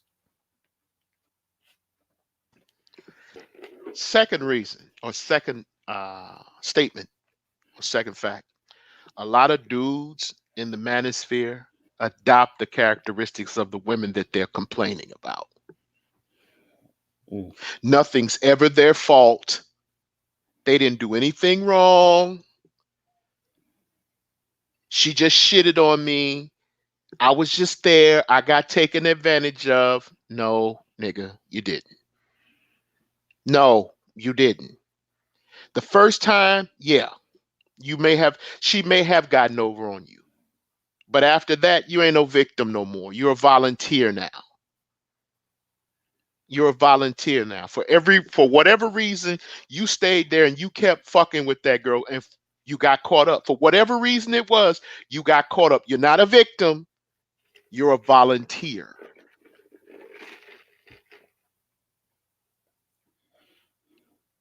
So a lot of them are not going to be honest about their bullshit either. A lot of them are not going to be bullshit. A lot of them are not going to be honest about their fuckery. A lot of them are not going to be honest that they got gamed and they got. They were dealing with a bitch who was just a little slicker than they were, or what they thought they were, and you got caught. They ain't gonna tell you that either. Nobody is Yeah. gonna admit to that. Yeah, me and Tony was just talking about I think Nicole seen that too, like up in my Patreon. You seen how one of my sons got married, Nicole? Yes, thank you. That was Yeah. beautiful. Yeah, you know, and some cats came at me kind of sideways, like, what is this? Because I don't know, I guess cats automatically just believe that me and Tony are like anti-marriage, you know what I mean? But I always say, if you a true alpha, marriage, you know what I mean? For the most part, I think it'll work out in your favor if you really on that alpha shit, man. But I'm trying to tell cats, man, I was emailing me. I'm like, he a grown ass man. He can do what he want to do. Now, I can't tell him that marriages don't work because he was raised in a house where a marriage worked. You know what I mean? So, you know, cats is really mad and they got their face. Like, how could you let him get married? I'm like, he already know the pros and the cons of it. We've sat down and we've talked about it, but I can't spit no venom towards the woman in this aspect because he came up in a house where I was the problem, not her.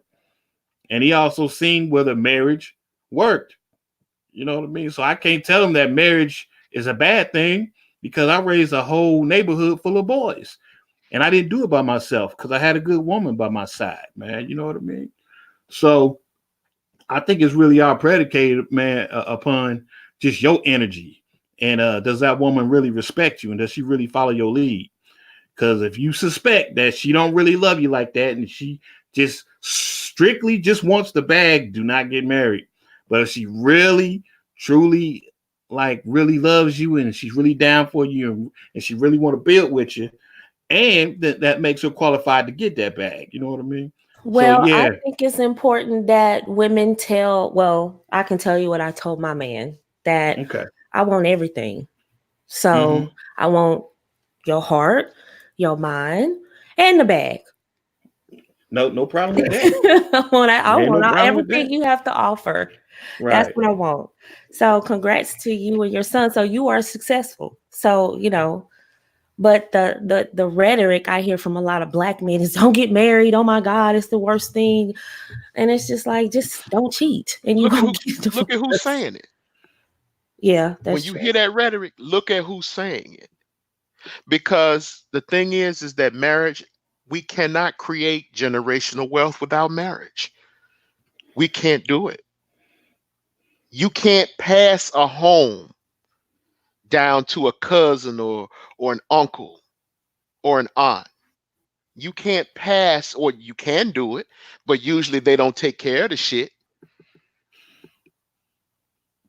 They don't. No one would take care. Generally, not in every case. No one will take care of a father's estate better than his son. There's no way around it. There's no way around it. Marriage creates familial, cultural, and racial bonds. That's what it's there for. Mike used to say, and he still says, if you can't get the little shit right, how do you expect to get the big shit right? So why aren't men who have been successful at marriage or at least successful at relationships being the counter to all of this negativity? Because we can't build a community if You the just women answered over your here. own question. Okay. You know why? Because they ain't in the conversation. They're married. Well, that's a small percentage then. They're Yes. married. The men It that is a you said, small why won't they? Because percentage. they're not here. They're married. They're They're busy. doing shit around the Right. house. Right. Mm-hmm. They're out there Exactly. cutting the grass. They're fixing the screen door, Mm-hmm. Going to PTA going to meetings. PTA meetings, getting the tires rotated on the motherfucking car. They're doing something. They're not even in this conversation. That's why they're not saying anything. They're not saying anything because they're not here. What you have here is a bunch of niggas that want some pussy. They want some short-term sex from a bitch that they don't understand. Oh, so they're dusty. Oh, okay. Okay, cool. Oh, you didn't get that memo? You seriously didn't get that memo? They're dusty. You Kicking you up dust every single day. you didn't get that? Did you see you remember Pootie Tang? Who on here saw Pootie Tang? Vaguely. Yeah, I seen. Dirty D? Mm-hmm. Low down and dirty, boy, you know what go look at Dirty D. When you get a chance, go look at Dirty D on YouTube. You know who I'm talking about. You know what I'm talking about. The pig pens and Dirty D's.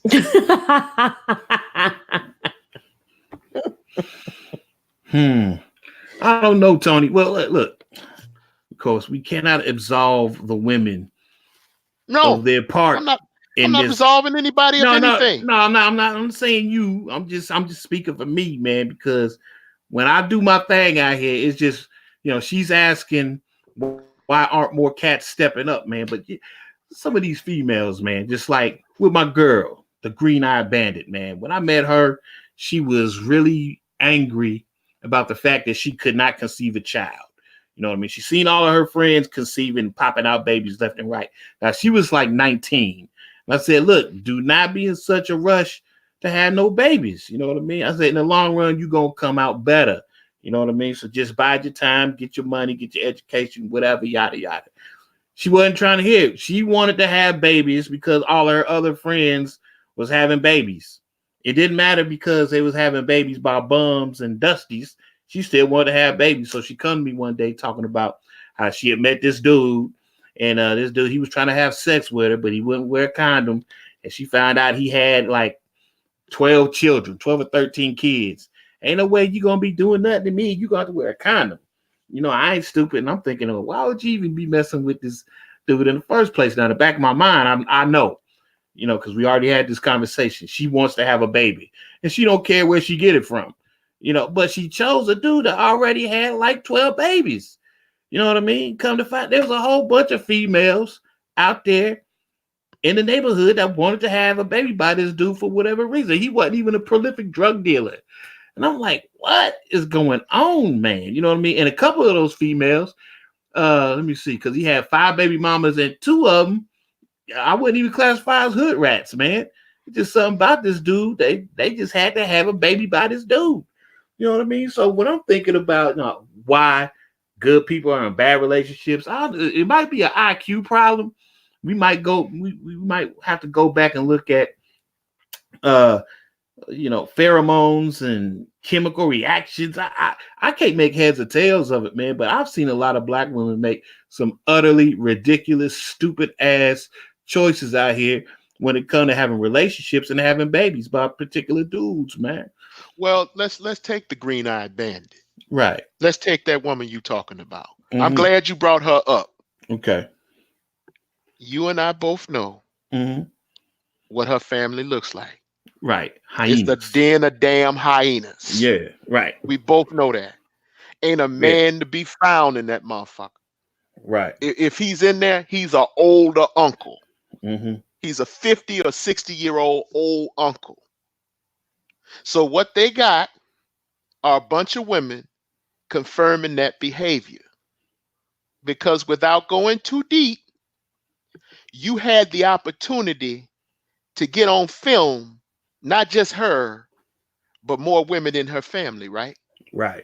Yeah. Okay. That should tell you something. That should tell you something. Her grandmama wanted to put in work. Her grandmama want to put in work on Mac City. I almost did it too, boy. I almost did it. Her 60-something-year-old grandmama want to do porn for the web. That should tell you something.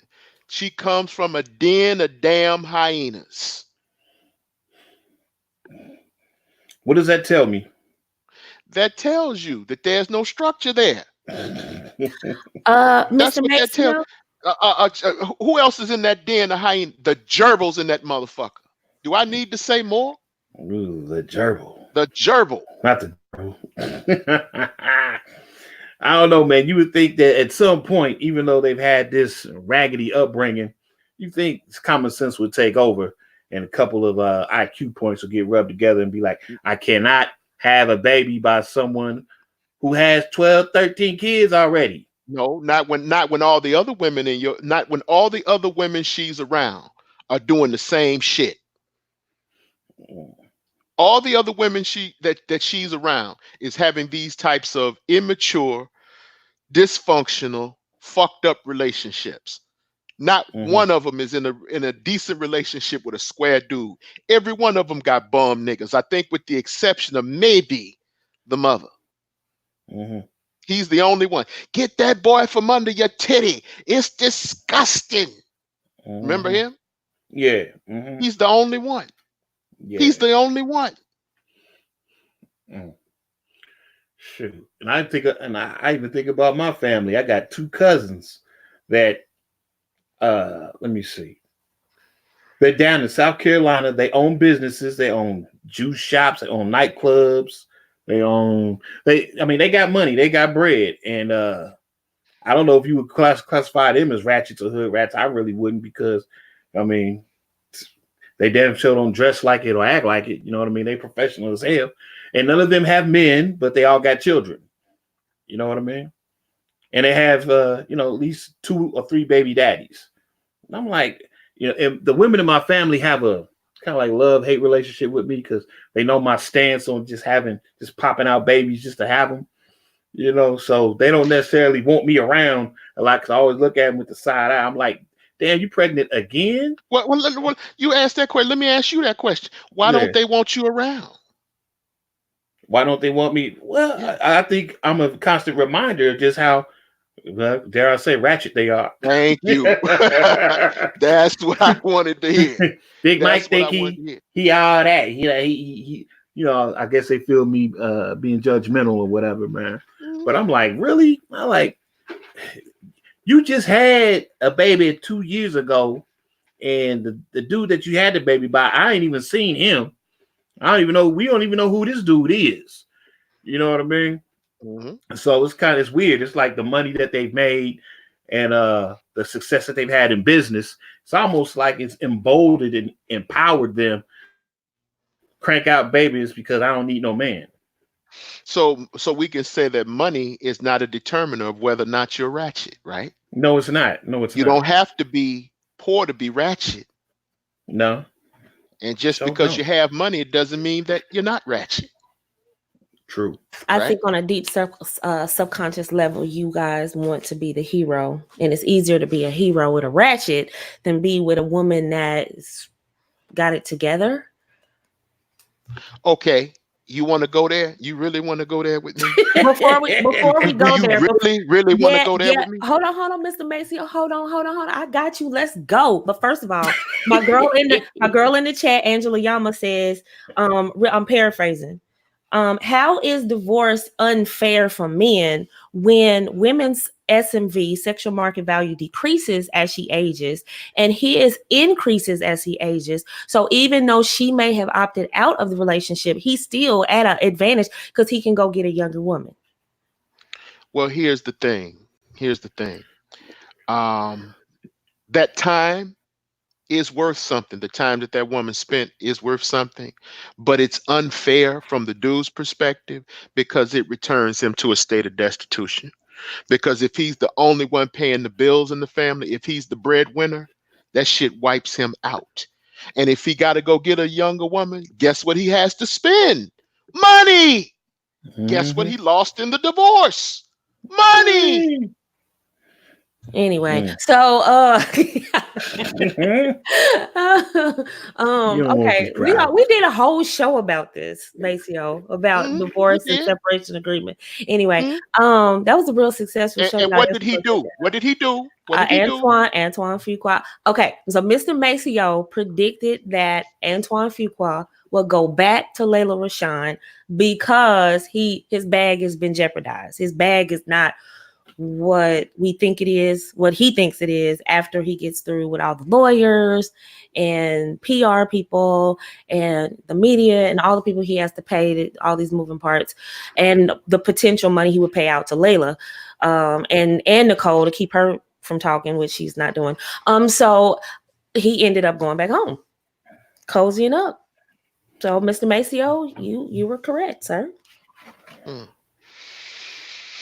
So, you know, the thing is, yes, I was correct because he's not stupid. Naima said, what did Naima say? You can always get your money back, but not your youth. That's a possibility, yes, but girl. It's not a probability. When you've been wiped out and you have to start over again, and then the very asset that makes you your money, the court gives her 50% of. I see more single divorced women than I do see. I see men who are just without a woman because he's divorced. Yeah, I'm not saying that. The two things can exist at the same time. Okay. You can have a woman that is single and divorced, but you know what the one word you didn't say? Don't. What's the one word you didn't say? Old. What's the one word you didn't say? Old. No, the B word. I'm not saying that because a lot of women out there are broke. So no. The one thing you don't see, the single divorced women. You said a lot of single. You didn't say single broke divorced women. Excuse me. Hello. There's a lot of women out there that are busted and disgusted. I'm sure there are a lot of women out there busted and all disgusted. Right. Most men however, wait. Not if they had a nigga with money, they're not broke. Because I'm gonna tell you exactly how that property division went down. What happened was she got the marital home. That's how it went. She got the marital home because she has the children. Okay, she got the marital home. So while he's sleeping in the YMCA or on a friend's couch, or the girl he was creeping with, or the girl he was creeping, with, however you want to say it, he's in an apartment, but she's in the house and he's still paying the motherfucking mortgage. But that's not her concern. He shouldn't have been cheating. No. The question was, you said that you see very many single women, but you didn't say broke. The question is why do the girl said, well, he can get more money, but she don't get her youth back. What? You got the fucking house. Oh my God. Listen, most women are not getting houses and property when they get divorced. The women that have money do. Yes, but we're talking. Yeah, but most black people are working class. Fine, who we talking? Even with the working class, if he has any property, she gets half from the gate. And even though they have a Married Woman's Property Act, she still gets that house and those cars. And if you've been married to her over 8 years, she got alimony coming. As dusty as that sounds to you, she's going to dust that envelope off all the way to her local check cashing spot. I need all the regular guys to not live vicariously through celebrities and wealthy people. I need them to put things in perspective, because when Jeff Bezos or whatever his name got a divorce, they lost their mind. When Michael Jordan lost his mind and they let the public know what her settlement was, they lost their ever-loving mind. Black men can't stop talking about Michael Jordan. And I know people who know him personally. No, he put that woman through drama. I mean, this man had women in and out like a turnstile in his hotel room in different cities. I mean, she put up with a lot from Jordan. Wait a minute. Let them tell it. Mike didn't have a problem cashing that check, though. Right?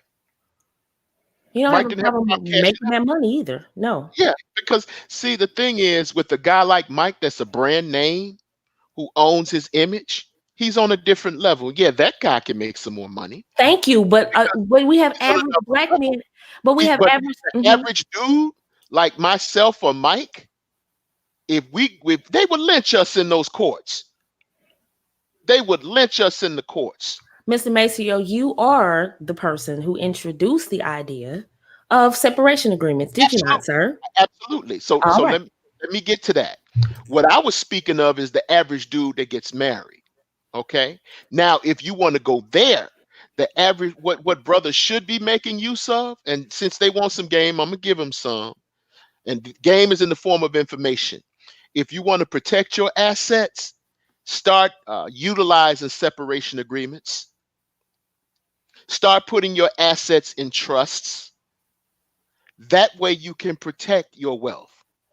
But what these people were talking about, Miss Nicole Michelle, are people that don't do that.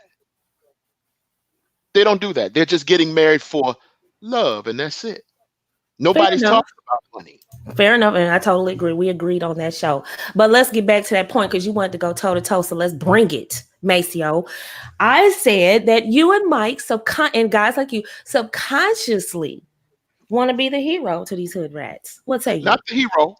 Not the hero. Not the hero. Or let me say this, not only the hero. Every nigga want to be the king in his own house. I don't know of anyone that doesn't. Because let me say this, and I don't care how it makes me look. You want a position where you're in power in your house. You're not going to have a relationship where you're in power in your house with a smart mouth ass snapdragon that has spent 8 to 10 hours in a corporate environment.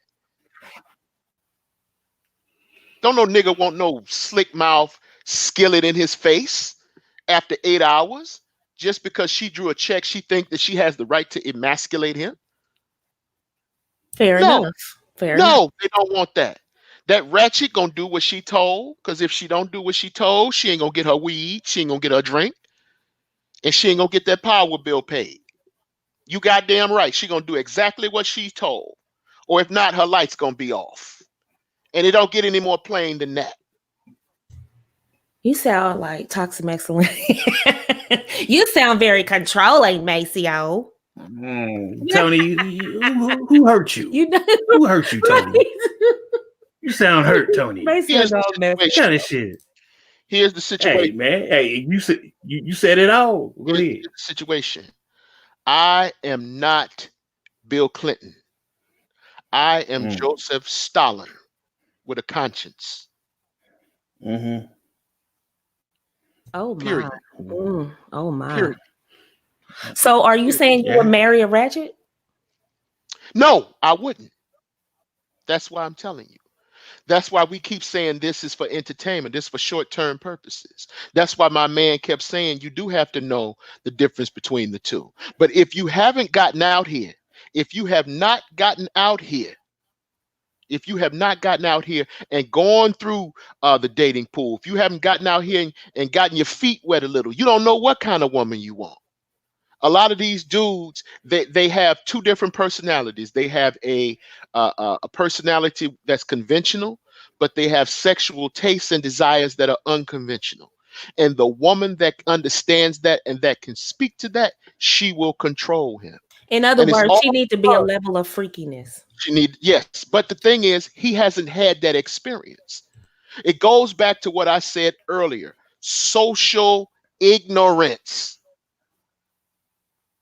Social ignorance. They're not socially awkward. They're socially ignorant. They don't know what it is they want. They don't know how to deal or talk to the women that they're attracted to because they sacrifice that part of their personality and that part of their development to obtain economic success. They went and chased that bag. They went out there and they got that motherfucking bag. Now they got their bag and they don't know who they should be splitting it with. They don't know that. So now what they're doing is, again, they're listening to all these game advisors, and these game advisors are telling them about all the conquests that they've obtained. And really, that's a low-key diss. Excuse me. I don't buy that. You mean to tell me you don't have sense enough not to know that a ratchet is endangering your bag? A dude that has not stepped out, that has not stepped 1 foot on the field. No, he doesn't. I don't buy that because y'all don't give black women that leeway when they say, "Oh well, I slept with Martavius. I didn't know." Stop. You don't know who you're talking to. I do give them that leeway. Socially, men do not have a monopoly on social ignorance. There is no gender has a monopoly on social ignorance.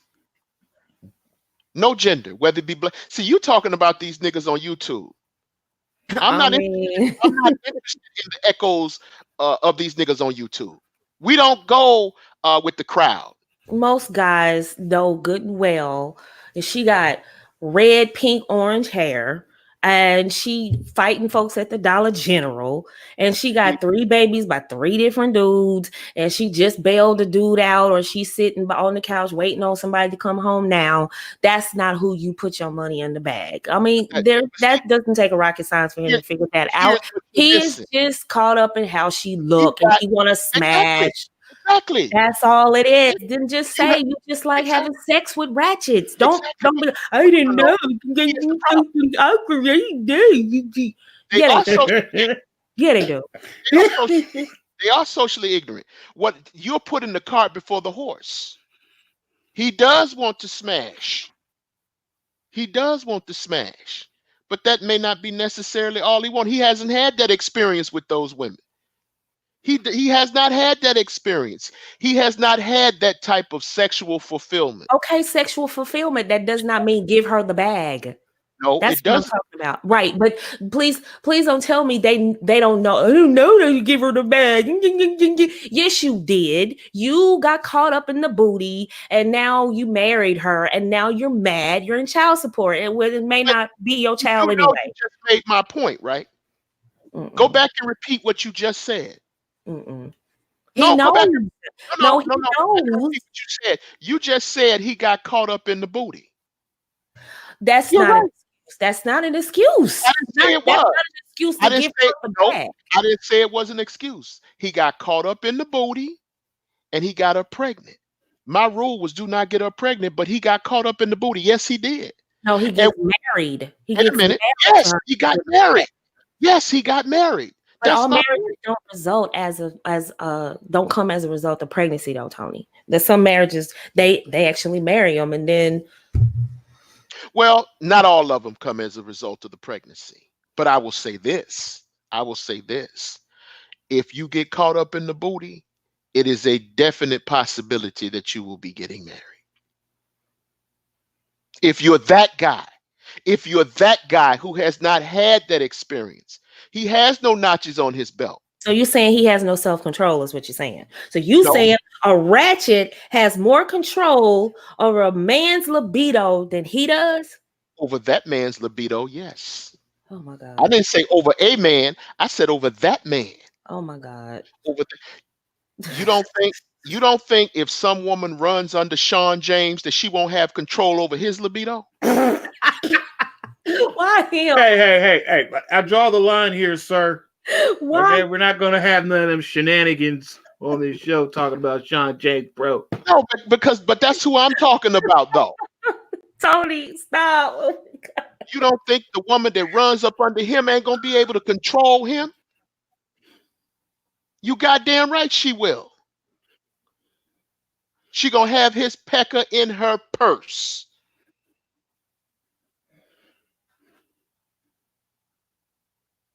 That's the guy I'm talking about. Okay, so ladies in the audience, you see how much control we have over men? Okay, I rest my case. Mm. You want to be the hero, Tony? What's that phrase we always say? Yes. Say what? I will admit to having saved bitches. Yes. I have put my cape on and saved bitches before. Mm. I have rode to the rescue with a bag full of cheeseburgers. Yes. Mm. Oh, cheeseburger Oh chicken. God, not those cheeseburgers. Cheeseburger chicken, boy. The best that ever played the game. You have to tell that story. Oh my God, you have to tell that story. I ain't telling the cheeseburger chicken story.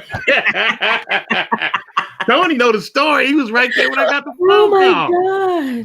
He was right there when I got the phone call, man. Shoot. Hey, I ain't got, bruh. All I can say is, what y'all say, man? Yeah, the main question was, do you want to be a hero? You know, you feel this need to be a hero. It's not even that complex. I just want to have a good time. And this is the best way I found to have a good time. To have a female right on my side that's really low maintenance, and we ain't got to take the shit serious. And at the same time, according to my granddaddy, Youngblood, he always taught me, if you can, always leave something better off than when you found it. And that's what I try and do, not with just women, but just with people in general. You know what I mean? So I don't know if you want to qualify that as being the hero. I guess I'm guilty as charged, but I want to have me a good time. I want to go ahead and lead this female a little better off than when I found her. You know what I mean? And I don't want no shit. You know what I mean? And you go to your corner, and I go to mine, and then the next week we'll hook up again, and she can do whatever hell she want to do with that nigga that she loves. You know what I mean? Because this is right about now. This is where I'm talking because I'm hurt. You know, when a lot of niggas will say you hurt because the broad is over on the other side of town messing with homeboy and shit. Man, a lot of times I gotta pinch myself and realize, man, that I'm just on another level of this game than most people, because most niggas are suckers for love. Yes, you say what? I say yes, you are, Mike. Yeah, that's right. That's right. You tell Nicole. You tell her. That's right. Yeah, man. I ain't no sucker for love ass dude, man. You know, whatever she do, she do. You know what I mean? And we'll hook up later. Shoot, man. Like, I ain't got no problem with what she do, man. Because I know that I'm not gonna be that long-term dude that she looking for. It's not gonna happen. But what I do have a bone to pick with both of y'all. How are y'all going? Okay. There's this assumption that square girls don't know how to give good loving. Like crazy women and thug women or ratchet women are only ones that know how to please a man in the bedroom. I don't know where you didn't get that from me. Oh, okay. Mason. No. I don't buy that. You didn't get that from me either. Oh, okay. Okay. I didn't say that. Oh, okay. No. All right. What you are hearing, me and Tony talking about what we, and due to the fact that where we reside, where we live, is a predominant cluster of, I guess you would call ratchet women. You know what I mean? So we speak on that. But I've had square, I can't even lie. The woman I married, who was a square, her sex, man, it was pretty plain. I ain't gonna front. It was pretty plain. Oh. It was. Oh, Lord have mercy. Yeah, I mean, she was straight missionary, man. She just laid back, straight missionary. But then again, I can't totally blame her, right? Because this is what happened. Because I told her to leave me the fuck alone. Go get you a boyfriend because I'm out here hustling. This is what we call famous last words. She basically did what I told her. A good woman to the end. She did what I told her. She went and found herself a boyfriend. All right. So basically what happened, long story short, I stumble upon her laptop and I see her having sex with this dude on the laptop. And even before then, when we was having sex, maybe about a week before I found the video of her having sex with the dude on the laptop, she was doing different stuff. You know what I mean? Just, the way she was giving head was different. The way she was, jacking me was different. The way she was like, just the whole sex was different. I'm like, what are you doing? You know what I'm saying? She was throwing my rhythm off. You know what I mean? Like, I don't understand what you're doing. So when I seen what was on, bro, it hurt. It hurt so bad just watching that video. Because this dude, he was tearing her ass up, nigga. Hitting it harder than I could ever hit that shit. I'm like, God damn, nigga. So remember what I told y'all previously, when you get with a woman, she takes your lead. Okay. So if you got a woman that's kind of bullshit and weak in bed, a lot of times that ain't necessarily because of her. A lot of times it's because of you. You not just doing that thing with the woman that really get her going. You know what I mean? And that had never really crossed my mind, man. There's other females I've been in relationships and been in bed with where they was off to the races, man. I mean, they was just acting like I was the best thing since sliced bread. But with my wife, it was just boring. It was just horrible sex.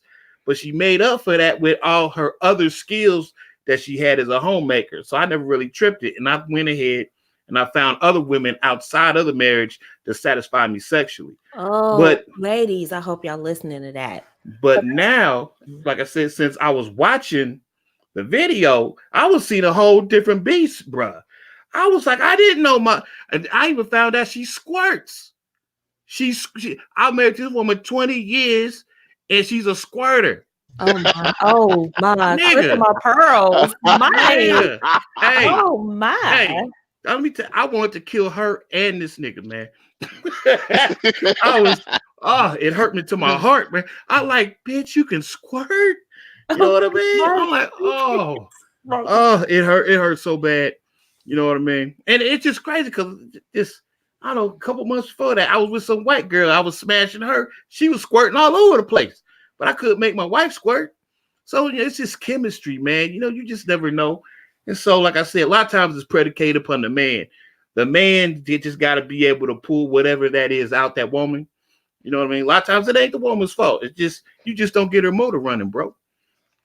So, I mean, sometimes the guy's just not, he just bang, bang, bang, bang, bang, bang. And never, it's all, oh, you my B or be my slut. And it's never, come here, baby, let's make love. It's got to be a balance. You got to give her some of that emotional stroking too. So you can bring out the freak in her. And a lot of men are just one side. I got to have my freak, but they never want to be tender with her because it's the tenderness that brings out the freak. And most men don't understand that. In my Future Wives Club, I teach them to be the total wife, that you can be the whole apron, baking cookies and, helping the kids with the homework and, patting your husband on the back. And then when y'all get in that back room, you tear him to pieces. Like you go ham. Like this is part of being a wife.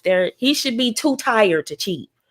Once they take my course, they know, look, I'm supposed to please my husband. That's part of my duties. He's paying the cost to be the boss. Why are you tired?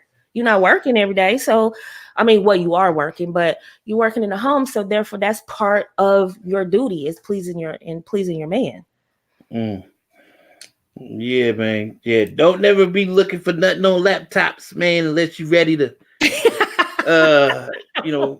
deal with what come with it, man. I was like, oh man, why did I have to see that dog? I'm like, damn, that hurt my heart, man. I was just like, traumatized. Yeah, because I was trying my best to be a pimp, right? So, the gods of the universe basically said, okay, you want to be a pimp? Okay, we gonna test you. We gonna test all that pimp shit you talking. Ooh, because a pimp's supposed to be cold-blooded, cold-hearted. Ain't nothing supposed to move no pimp. Man, I swear to God, boy. As soon as I seen that shit, I went to my drawer, I cocked that pistol, man, and I was like, I'm gonna kill both them niggas. I failed my pimp test. I failed it. It took me a couple of days to calm down and be like, you can't kill the mother of your children, man. You can't do it. This is what you wanted, Mike. So now you got to deal with it, man. But I'm just saying though. I'm just saying though. A lot of guys are just focus on bringing the freak out of her, but they don't understand to bring the freak out of us. Is you got to give us a balance of romance. Okay, so you got the freak last night, then give her some romance today. Give her some flowers or text her, baby, I'm thinking about you. Then guess what? You're gonna get that freak that night. So like give it some balance. You know what I'm saying? It's not just all I want to, all quickies or all nasty, hot butt naked, and then no romance. Like that's what we kind of need that for our emotions. It was real simple. Yeah, it was real simple from his perspective, right? Because I told her, I like, look, how you lose them is how you meet them. You know what I mean? Because after I calmed down and I actually met the dude, you know what I mean? I went over his house and he had a whole bunch of his relatives over because he thought I was going to kill him. But I was past that. But I just basically was like, this dude, he ain't nothing but another version of me, except, a little bit older. And plus, he don't have them ties with you as far as the finances and the kids go. You know what I mean? So I was saying that to say what? Damn it, I done lost my train of thought, man. Shit. So you was just chilling over his crib, though? Well, he was having a stripper thing going on. He said he wanted to go ahead and just meet me and just rap about what was going on because I was moving out by the time it all came down. And I was like, I was already doing my little pimping and porn thing. And I had all sorts of, young chippies, 18, 19-year-old females, running around me, satisfying me. I was just like, I'm going to just go ahead and bounce. You know what I mean? But before I bounce, I want to make a clean break. I want to holler at homeboy and just shake his hand and let him know that the best man won. I came back to my pimp senses and I just had to congratulate him. But of course, I let him know. I was like, man, just treat her better than I did. You know what I mean? That's all I said. And I bounced, man. But when I went back and I talked to the wife, I said, fucked up because you got another version of me. And he ain't going to be around. He ain't going to stick around because when you met him, he was cheating on his girl. Right. So basically what he's going to do, he's going to shack up with you, kick it with you, and then cheat on you. You know what I mean? So she wasn't trying to hear it. She was all in love. But, that's what I was trying to say. Going to your point. When you married to somebody for that long, because I think the affair started when we was like 20 years into the marriage. And, and having sex is just kind of like washing dishes and doing clothes and stuff. You know what I mean? You just have so much. Yeah, it's that's the worst. The spark is kind of like left, the sexual realm, you know what I mean? And when I gave her the okay to go ahead and find her a boyfriend, and then this dude, he was talking, some of this corny shit he was saying to her, I was just like, really? You know what I mean? Because I was doing some broad shit. I was going through her phone. I was on the laptop, and I was like, this corny ass shit is actually working on her. Like, the pro black shit. You the queen of the universe, and when you walk in, and one of my favorite ones was because what did he say to her? He said, "I always look at you, and you always have a tendency to hold your head down when you walk.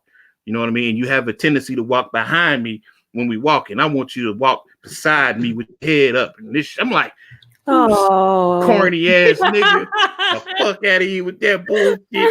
You know what I'm saying? I'm like, man, when you listen to this shit, I mean, I ain't gonna front Mike. If my man doesn't tell me I love you at least 3 times a day, I'm like, no.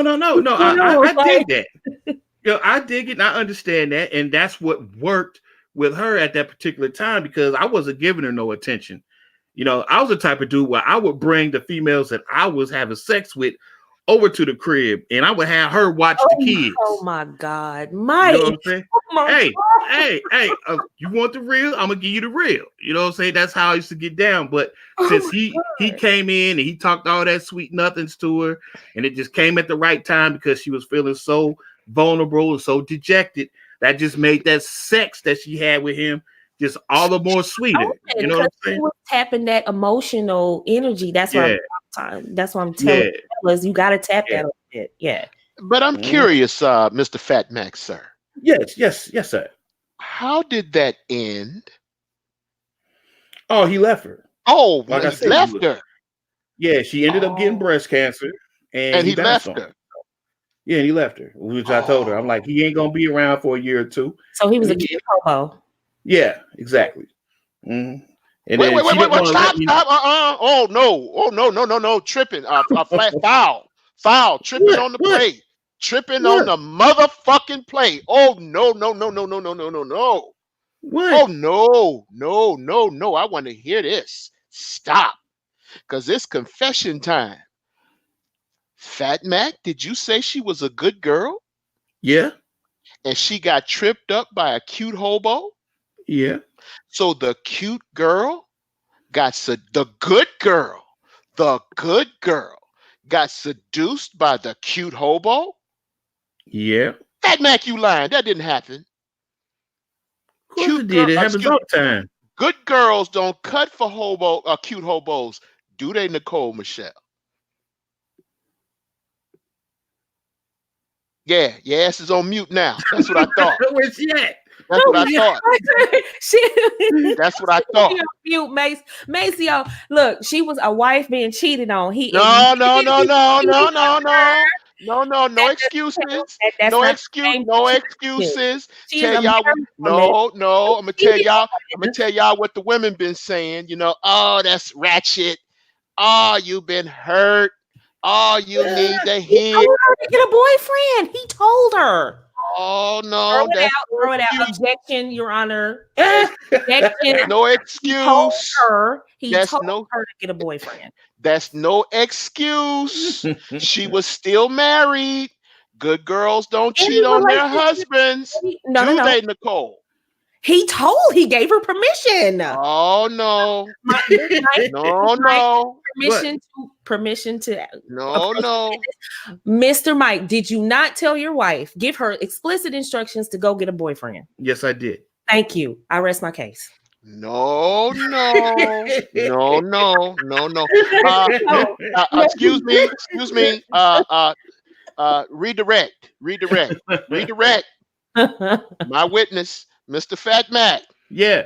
Did you not tell your wife what would happen if she got into that nigga, sir? Yes.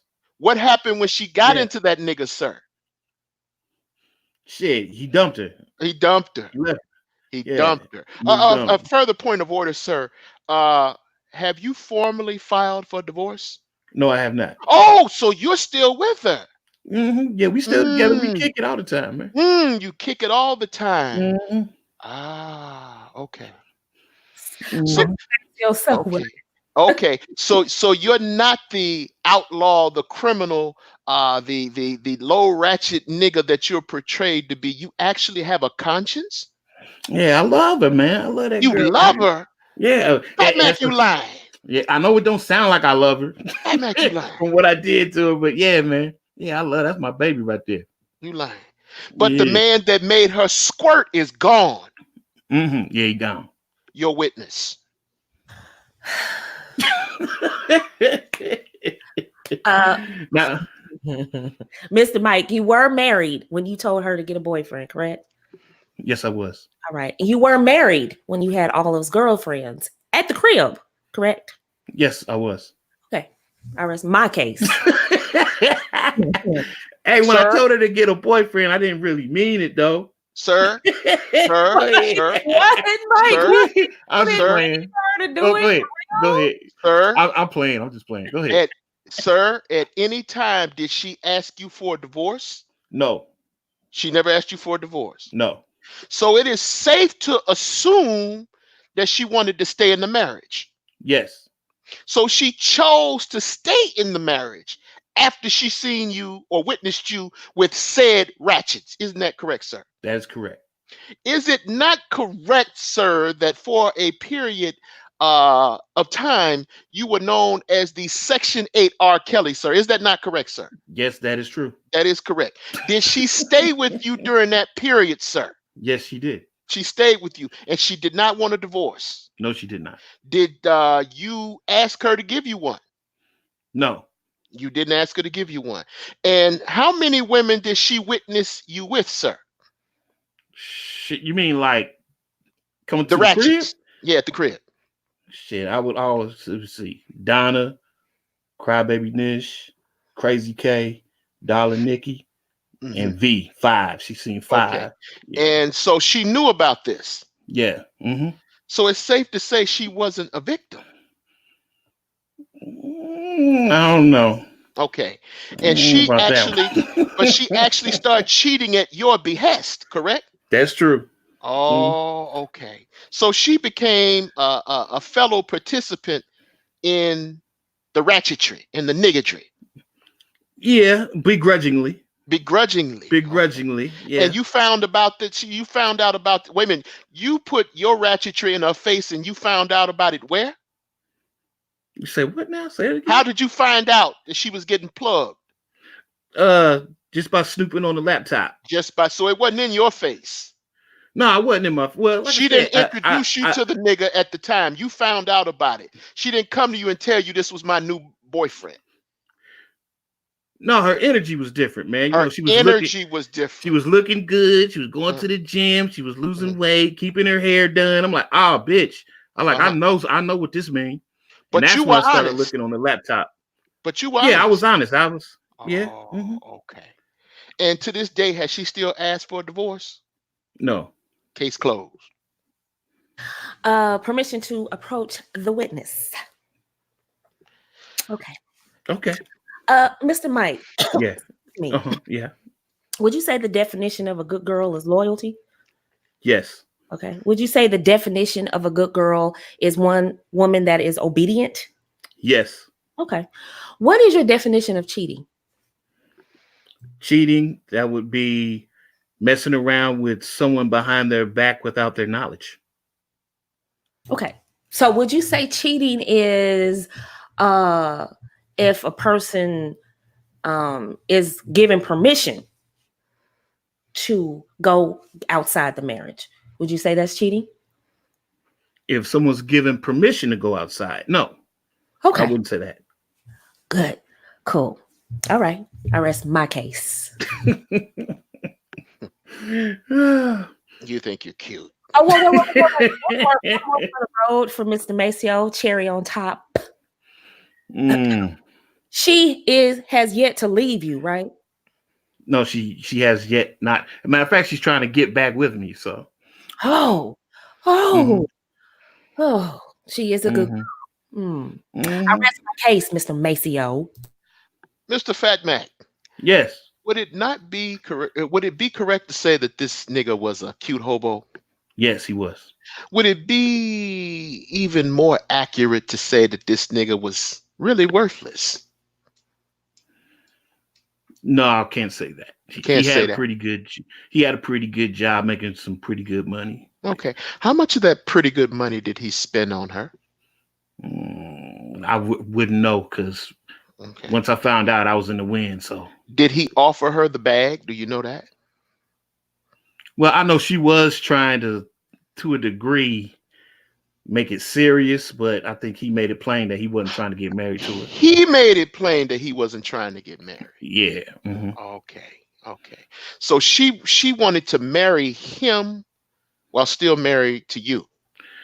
Well, I think she was testing the waters. She was trying to see if she could monkey branch to him. Monkey branch. Yeah, if she could do that hypergamy thing, but he wasn't having it. And why wouldn't he have it? Because she was just a fuck bitch to him. She was a fuck bitch to him. Yeah. To him, she was a fuck bitch. To him, the good girl was a fuck bitch. Right. Case closed. Mr. Mike, did at any point your wife, at any point of the marriage, say or indicate verbally to you that she wanted to exit the marriage for that cute hobo? No. I rest my case, Mr. Maceo. Man, y'all killing me. Sir, did he go away once she found out she had a terminal illness? Yes, he did. Would you define that as a man of good character? No. Did you stay with her through the terminal illness? No. Okay. Because go ahead. You were doing your thing, right? Yeah, I was doing my thing. I didn't even know she had the breast cancer until she actually had the surgery because she never told you. She never told me. No. Okay, let me ask you this. If you found out, would you have dumped her? Would I have dumped her if I was in his shoes? Would you have divorced her if you found out she had breast cancer? No. You wouldn't have left her. No, we don't do divorces in my family, really. You don't do divorces in your family. So again, you wouldn't have left. No, I wouldn't have. But he did. Yeah, he did. So is it correct to call him a scumbag? Oh yeah, he's definitely a scumbag. Oh yeah. So your wife, even at your let me back you up here. You said you advised her to find a boyfriend. Did you at any point advise her to go find a scumbag? No. Would you define this man as a scumbag? Yes. Okay.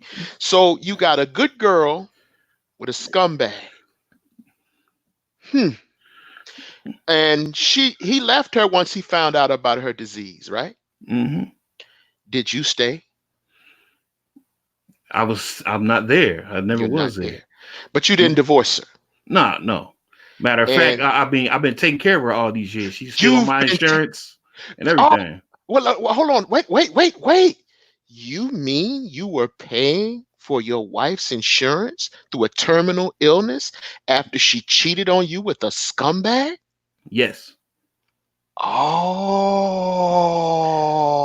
Well, it's the least I could do after dogging her all them years. So I'm not trying to play like I'm some sort of saint.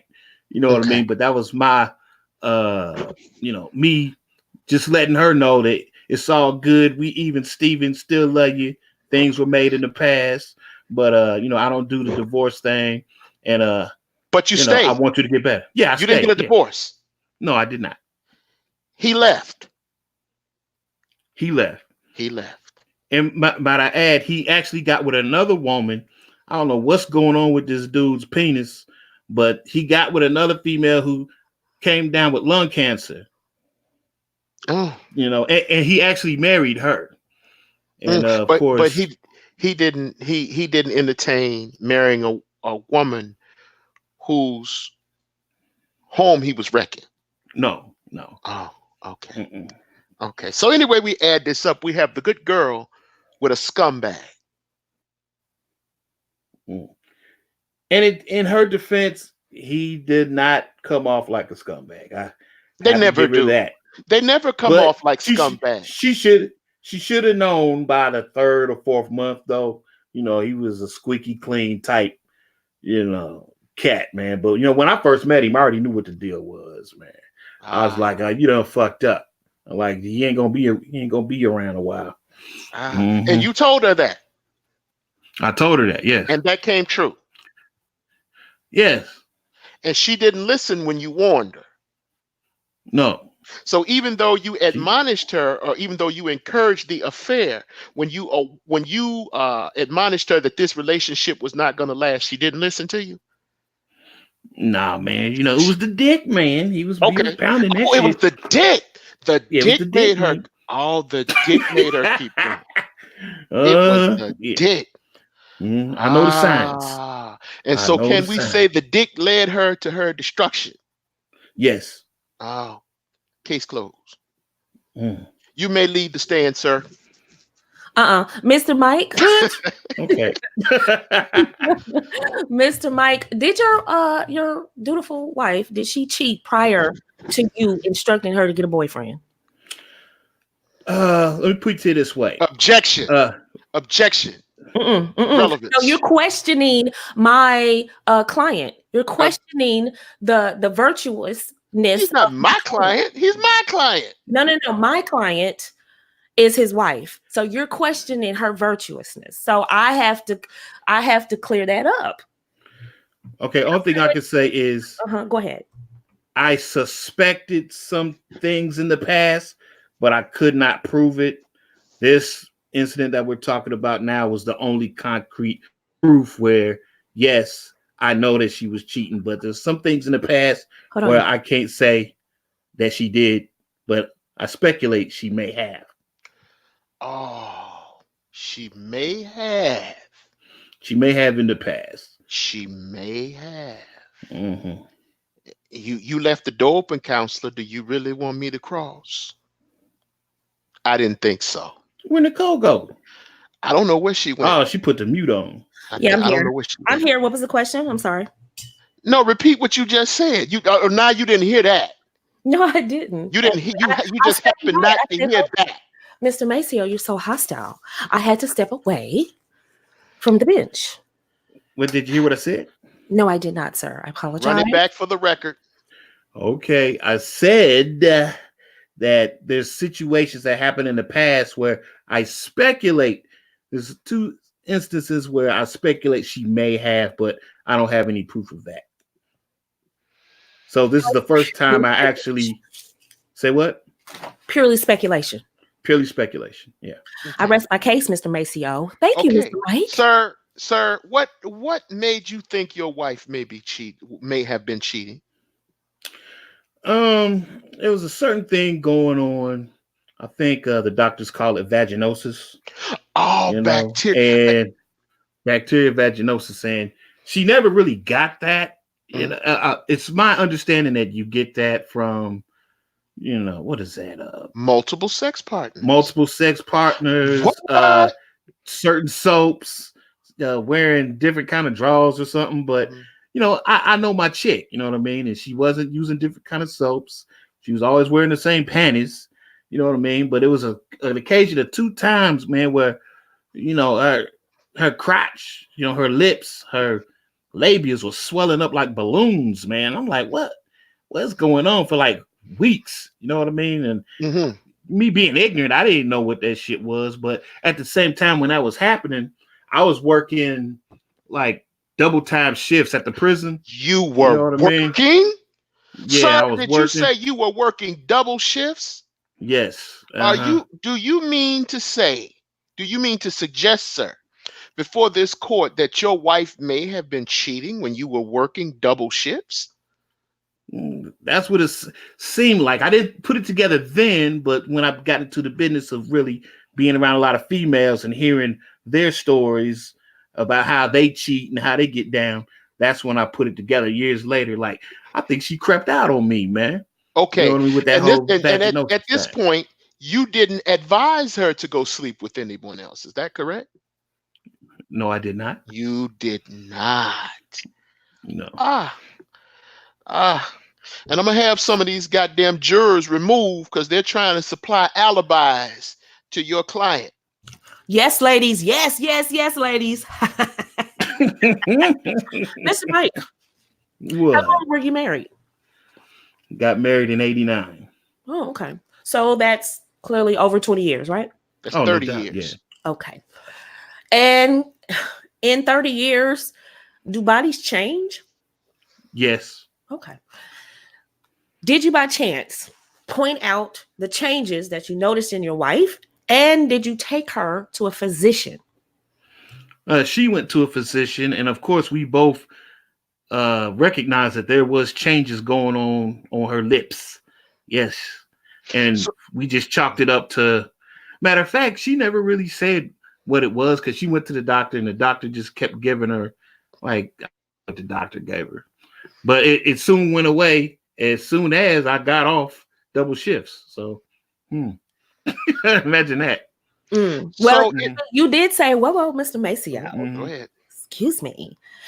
It could be. You did mention that she had on the same panties. Now, I don't know if you like said that by accident or what, but it could be changes in as women age. Our skin changes and the fabrics close to very sensitive areas change.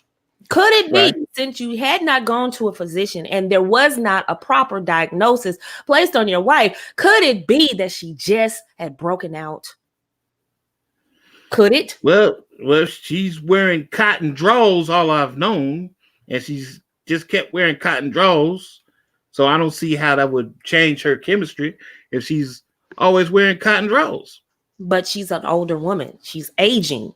Mm-hmm. I mean, I've used the same face products for years. And then when I started approaching 40, I had to switch up. I mean, that's women's bodies change. No. What you're not understanding is if the panties were the problem, the vaginosis would have went away.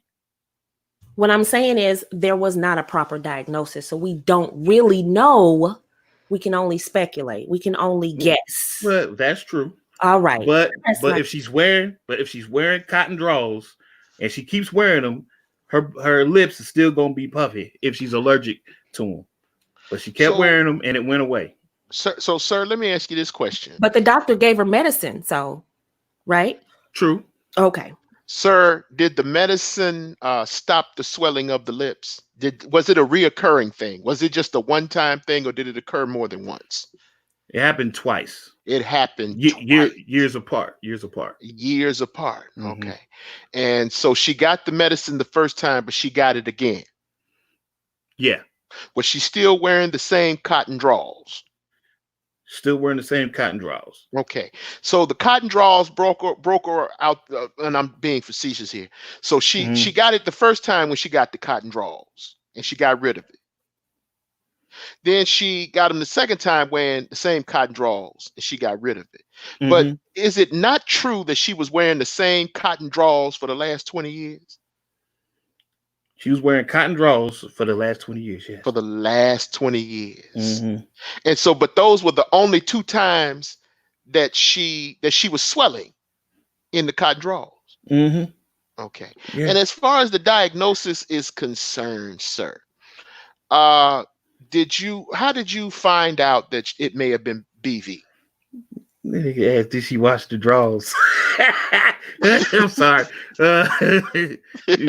What'd you ask, Tony? What'd you ask? How did you find out that the diagnosis? She How did told you me. come to the conclusion? Oh, she told you. She told me, yeah. And that came from the doctor. I assume so. She went to the So doctor. she did get a diagnosis. Yes. Oh. Yeah, bacterial vaginosis. Bacteria. So you did get an official diagnosis. Yes. So it could be the draws, or it could be some dick. Mm-hmm. You don't think it was the draws? Now that I think of it, and knowing what I know about women, I think it was extra dick, man. You think it was extra dick? I think it was extra dick. Think it was extra dick. Yeah. Sir, do you know whether or not if she's still wearing the cotton draws today? I have no idea. You have no idea. I don't know. The last time you seen her, did she have on the cotton draws? I have no idea. You have no idea. I don't know. Okay. When you broke up and when you decided to leave her, well, you didn't break up because you didn't divorce her, right? No. Did she buy any different draws, sir? I don't know, man. I don't know. I don't have any of that intimate knowledge no more, bro. So the only thing you saw was the cotton draws. As far Those as the only being kind of culprit. draws you know she had, right? Yeah. When I was go through and wash clothes, I'd see her draws. And okay. Yeah. Okay. Cotton. Okay. Mm-hmm. So she's had the draws for 20 years, but she flared up twice. Yeah. And she still had the cotton draws. Mm-hmm. Okay. Case closed. As my closing statement, I would like to present to the jury and to everyone listening, Mr. Maceo obviously has issues with women, and he likes to conclude that anything that is contrary to a woman's body, she must be cheating. Anything that she says contrary to the men, she must be cheating. Any time that she disagrees with a man, she must be cheating. Your Honor, jury, audience, Mr. Mike, forgive Mr. Maceo. It's not his fault, but he is kind of jaded. Have a nice day. Man, the mysterious case of the cotton draws. He's so jaded. Oh, wait, what's your closing statement, Maceo? Ladies and gentlemen, this is the case of the missing dick here. Mm-hmm. This is the case of Phantom Dick here. The question was, why are good people in bad relationships? The answer to that question is because the good people are generally not attracted to each other. The good people are misinformed as to how and why they should be together.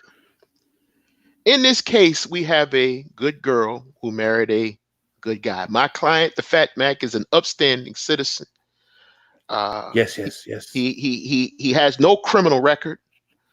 The man doesn't have so much as a traffic ticket. He has admittedly engaged in high levels of Ratchet Tree, but that was disclosed. That was disclosed up front. Now, the narrative that that Counselor Michelle will have you to believe is that the wife was wholesome. That's not to say that she wasn't a good person, because I'm sure she was. But they're saying that they're projecting that she was wholesome. And she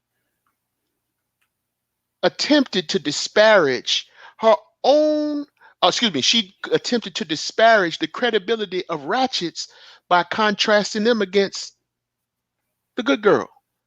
I, in my client's position, have always stated that the difference between a good girl and a ratchet is the flip of a light switch. Time and circumstances differentiates between what is a good girl and a ratchet. A good girl can be prone to ratchetry at any given moment. You heard my client testify that he subsequently discovered that his wife had bacterial vaginosis before he engaged in high levels of ratchetry, found on MacCity.com. You heard my client also say that he believed that his wife stepped out on him before he admonished her to go find new dick. You also heard my client say that that diagnosis was obtained from a licensed medical physician. Now, counsel attempted to muddy the waters by talking about cotton draws and changing body chemistry. But the woman been wearing the same damn draws for 20 years. But she only broke out on 2 occasions.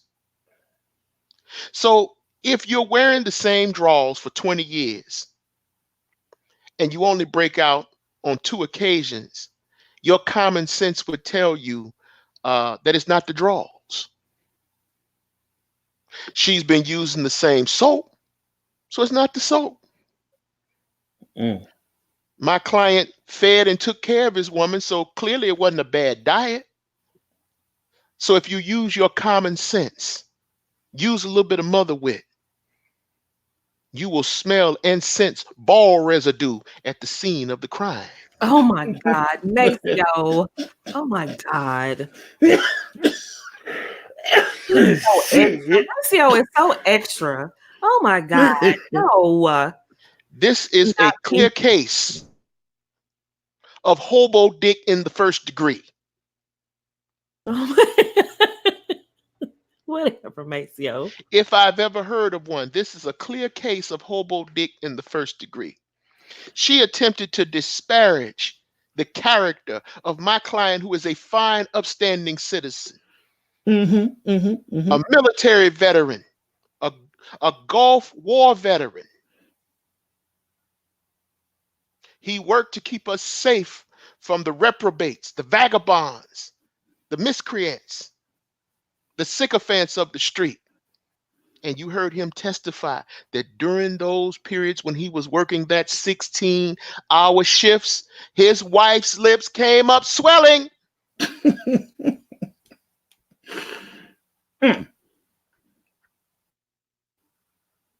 But it's not from the panties. Maceo, maybe she was masturbating. How about that? Soap. That's some serious masturbation, boy. And it's not from the masturbation. She attempts to muddy the water. But this is hobo dick in the first degree. And if you conclude that this is hobo dick in the first degree, then you must find my client innocent. You must not acquit. Excuse me, you must not find him guilty. You must acquit. If the dick doesn't fit, you must acquit. You must acquit. You heard him testify that she never squirted with him, but she squirted with some random vagabond who left her at the time she contracted a life-threatening illness. But he stayed and he paid the medical bills. So what does that tell you about his character? You heard my client testify that he does not believe in divorce. But where are the niggas that swole her lips? One has been lost to history. Maceo, you are so extra. Oh my God. Where are those Negroes? They are not here today. But my client is. And if you believe that my client is a fine, upstanding citizen, that he is, you must cut him loose. You must find him guilty and send a message to all the women like Nicole Michelle that Ratchet Tree is Ratchet Tree, regardless of what your salary is. Ratchet Tree is Ratchet Tree, regardless of whether you stay in the projects or whether you stay in the penthouse. A ratchet is a ratchet. A ratchet is a ratchet. It's up to you. She is not a ratchet, Maceo. You were so extra. You think everybody has an undercover ratchet, like the inner ratchet. Like you think like Mike, he came on my show, Inner Beauty TV, Inner Beauty TV, where I teach women to dress like ladies, look like ladies, conduct themselves like ladies.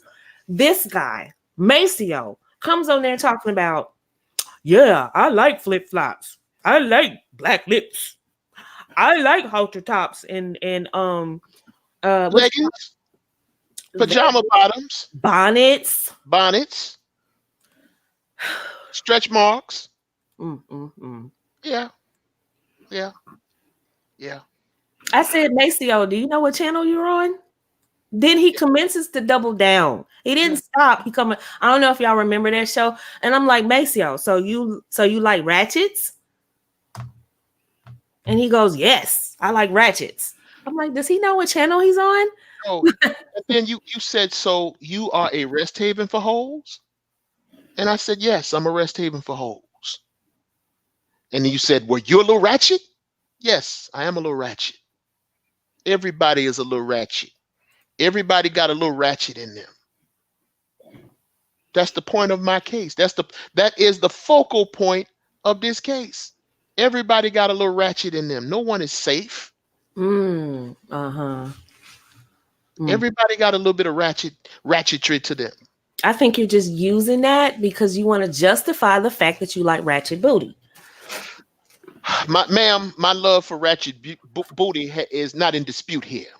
I have confessed to loving ratchet booty. I have confessed to that. So you can't hold that stick over my head. I've confessed to it. But the problem that you have, or the problem that the thing you won't admit, is that everybody's a little ratchet, even the good girls. Hey, y'all hear me? Yeah.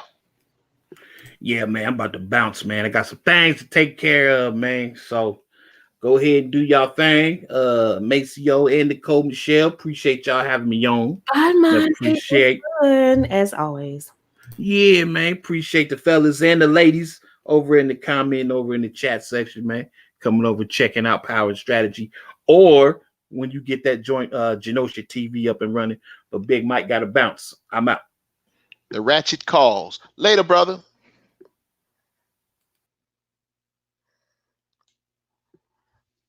All right. So here we are going on some 2 hours, 31 minutes and 46 seconds. If anybody has any questions, you can ask them. If not, we're going to shut this down. I should hope we covered all angles tonight. Miss Nicole Michelle, is there any questions or any angle that you wanted covered that hasn't been covered, that hasn't been discussed? No, but you're a mess. You're a mess. You're a mess. This guy's brilliant and he likes ratchets. So, I had to clear this up because finally some guy is honest. And the reason why I roll with Mac City is, one, they supported me when everybody was coming for my head. And two, because they real. You know what I'm saying? And in this day and time, it's hard to come across guys who are just really real, really honest. And I think a lot of guys are just walking around talking, I want me a square woman. No, you don't, because we see what you laying up with. So no, you don't want a square woman. But these guys make it clear, look, this is how I get down when I'm just rolling around. But in serious relationships, I know how to buckle down. I know how to, handle business, and I know what to do. And that's a balance most men don't have. Let's just be honest. So I appreciate that. Well, then you also got some dudes who like ratchets, like you said, but they're afraid to say that they like ratchets. But what you hear on YouTube, they're talking about ratchets. They're not talking about good girls. Exactly. Most of these dudes that you hear on these podcasts, what are they talking about? What are they talking about? They're talking about bastard children. That's dusty divas. Yeah. Good girls don't have bastard children. What are they talking about? Tattoos. I don't know of very many good girls that have like total body tattoos. What are they talking about? They're talking about uncooperative and disrespectful and manliness. These women tend to be mannish. Back in my day, mannish meant something a little different. But today, these women are sort of mannish. That's not a good girl. These niggas are in love with these mutual of Omaha Wild Kingdom bitches. But they can't subdue these mutual of Omaha Wild Kingdom bitches. Right. They're wild. They're wild. Yes. So because they can't subdue these mutual of Omaha Wild Kingdom bitches, now they want to shame other women into shaming the mutual of Omaha Wild Kingdom bitches. Yes. Thank you. Thank you very much. In other words, they want the thoughts, the ratchets, the hood chicks, and so forth and so on. They want those women to act like me, but still be who they are. Like it doesn't work. It won't work. They could fake it, but it won't work because that's not the woman you build with. And therein lies the frustration with square women, quality women, and so forth and so on, is that we see so many guys saying we want a good woman, we looking for a wife, and then when we start dissecting and peeling back the onion and really getting the details, it's the mutual of Omaha Wild King. Wild Kingdom. Yep. Mutual of Omaha. They're trying to smash and tame the mutual of Omaha Wild Kingdom bitch, but they don't have the pedigree. See. They, Charles in the chat says they can be tamed if they pass the. See what I'm saying? See what I'm saying? They can be tamed. Are you serious right now? well, here's the thing. He's right though, but they can't be tamed by them. You can't tame her. This is some lion tamer shit. The nigga that's gonna tame her is the nigga that's slapping the taste out of her mouth. The nigga that can tame her is the nigga that's abusing her. But that ain't the woman you want, right? That's not who you're attracted to, right? Yeah, that's what they attracted to. That's not the woman who you're talking about. You don't want that woman, right? You want the woman with an Ivy League education with the 3.0 GPA, right? You know that ain't what you want. That woman is out of your league. She's out of any sane nigga's league. It's when you see two people together, it's a reason that they're together. It's a reason that they're together. It's a reason that that girl is not married. It's a reason why nobody's trying to wife her. Because she needs to be tamed. Tony, there's a question in chat. What is that? Who is more dangerous for the black community, the deadbeat dude or the DL dude? Both of them are equally as dangerous. There's no one or the other. Because if you have a sexually transmitted disease and you are deceiving someone about it and you're sleeping around, you're literally killing someone. Deadbeat niggas create dysfunctional children. They create suicide bombers. Deadbeat daddies create deadbeat children. Dusty daddies create dusty families. It's 6 of one, half a dozen of the other. Define out of a person's league.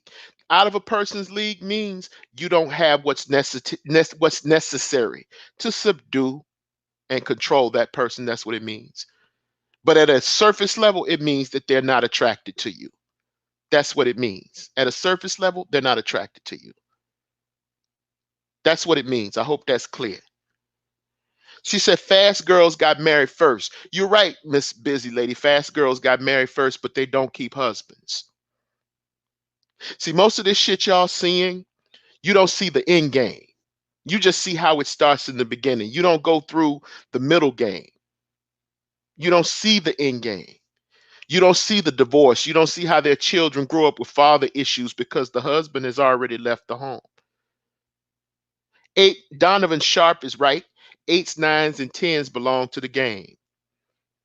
In every society, beautiful women were either spinsters or they became prostitutes. In every society, if you look at the truly beautiful women, if they didn't marry a guy who was not their equal when it came to sexual attraction, they became spinsters or they became hoes. That's their fate.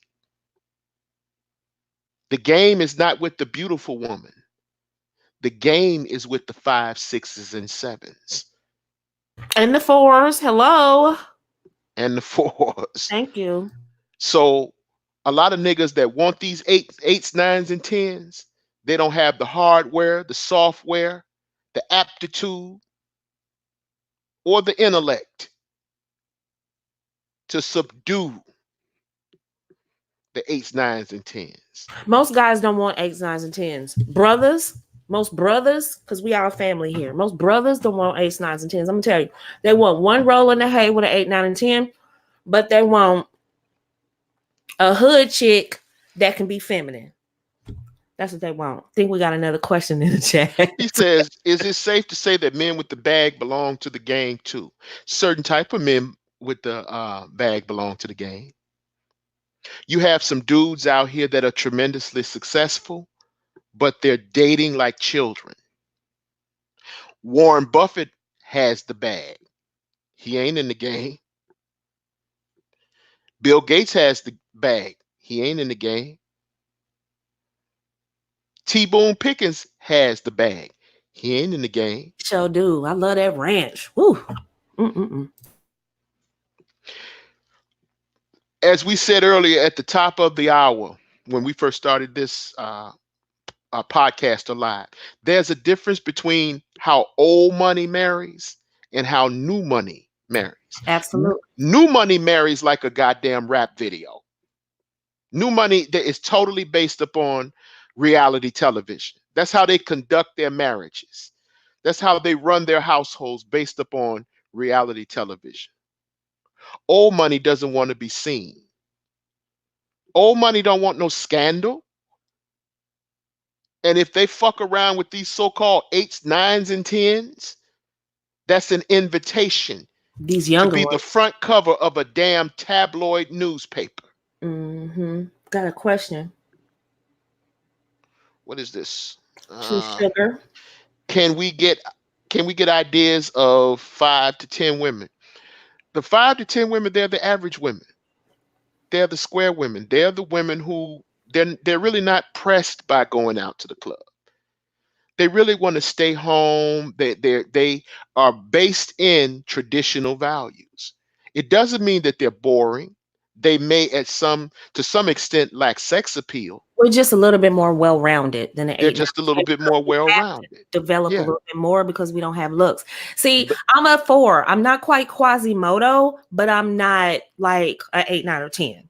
So the thing is that a 5 is going to be more concerned about whether the bills are paid before she turns up. She's not going to turn up if those bills are not paid. The 8, 9s, and 10s, they live to turn up. Their life is about to turn up. They wake up to turn up. Their whole life is a turn up. the tragedy of the 8s, 9s, or 10s. The Sneak Yes. says, Nicole, do you believe that Michael Jordan belongs to the game and his wife got caught up in the game and a slew of women? Not at first, no. I think everything happened so fast and all that money, all that fame. And from what I hear, from what his frat brothers are saying, he ran game on Juanita for years. For years. I mean, he constantly had women in and out. So that was a known secret that Jordan got down. True Sugar says, sorry, more so physical looks. Yeah, you're right. We're not going to duck that. Yeah, they're right. But see what, as you get older, again, when you start to mature, because see, as black folks, we date like children. We are children. Our community is nothing but grown children. We act like children. We walk like children. We eat like children. Our politics, is the politics of children. We fuck like children. We see the world like children. We're children. As you get older, you begin to evaluate looks differently.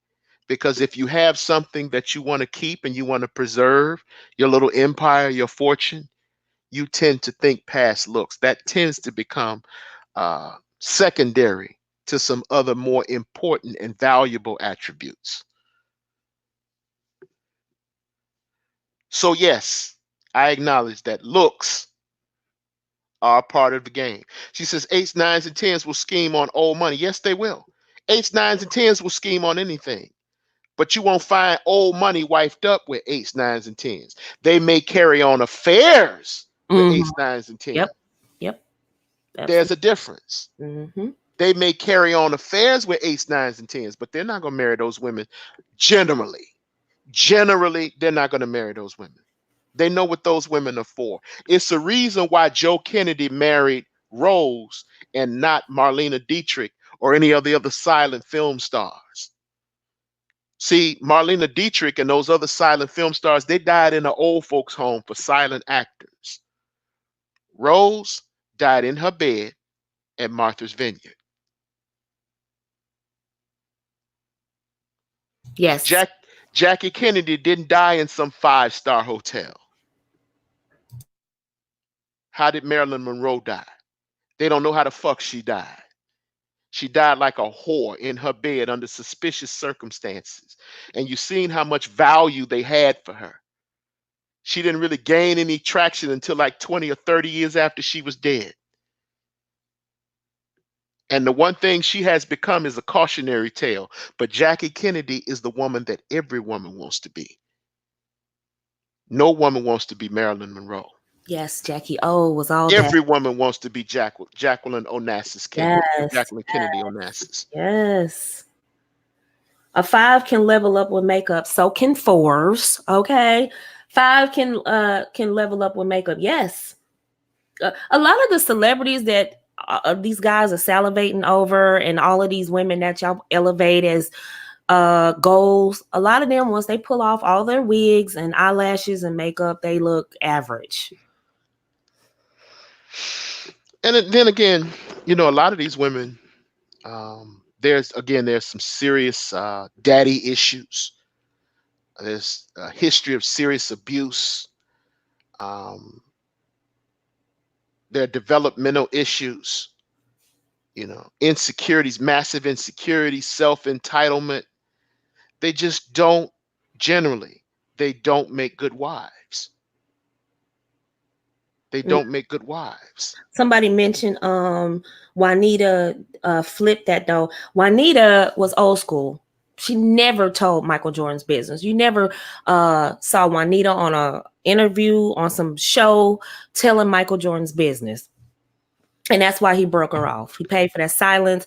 He paid for that loyalty. She never, to this day, I don't think she's ever done an interview about her marriage with Michael Jordan. Why? She's just old school. We just don't talk like that. We just don't tell our business. And 2, she might want to get married again, and she does not want to ruin her chances with another man, because men pay attention to that. So you divorced this guy, high profile guy, you told all his business. What are you gonna do with me? See, ladies, you got to think smart. Juanita is a smart woman, so now she can date whoever she want to marry, or date whoever she can do, whatever she want to do. But she was very strategic in not talking about her children's father in the public, which a lot of women don't know how to do. I talk about this on my show a lot. They exist in an environment that tells them to spill the beans, you know, tell everything, you know, put it all on Front Street, air it all out, you know, without any consideration of what that does to you when you air it all out. Layla Roshan is with her husband tonight. Tonight. Nobody knows where Nicole Murphy is. Right. Trying to secure another bag. And here's the thing. Nobody really even cares. Here is this 8, 9, or 10 sitting here with $15 million, with a $15 million settlement, but in debt to the IRS for nearly $1 million. What does that tell you? Layla Roshan is the fat bitch. She at home getting her pussy ate. Nicole Michelle, it's not Nicole Michelle, Nicole Murphy, I'm sorry, is in the streets. Right now, she's in the streets. She's out there trying to trap again. She's out there trying to find the next nigga with a bag. And here's a hint. No nigga is gonna want to touch her. Not at this late stage. Unless she can get some Anna Nicole Smith action going on. No nigga in his right mind. They gonna smash her, but they're not going to cuff her.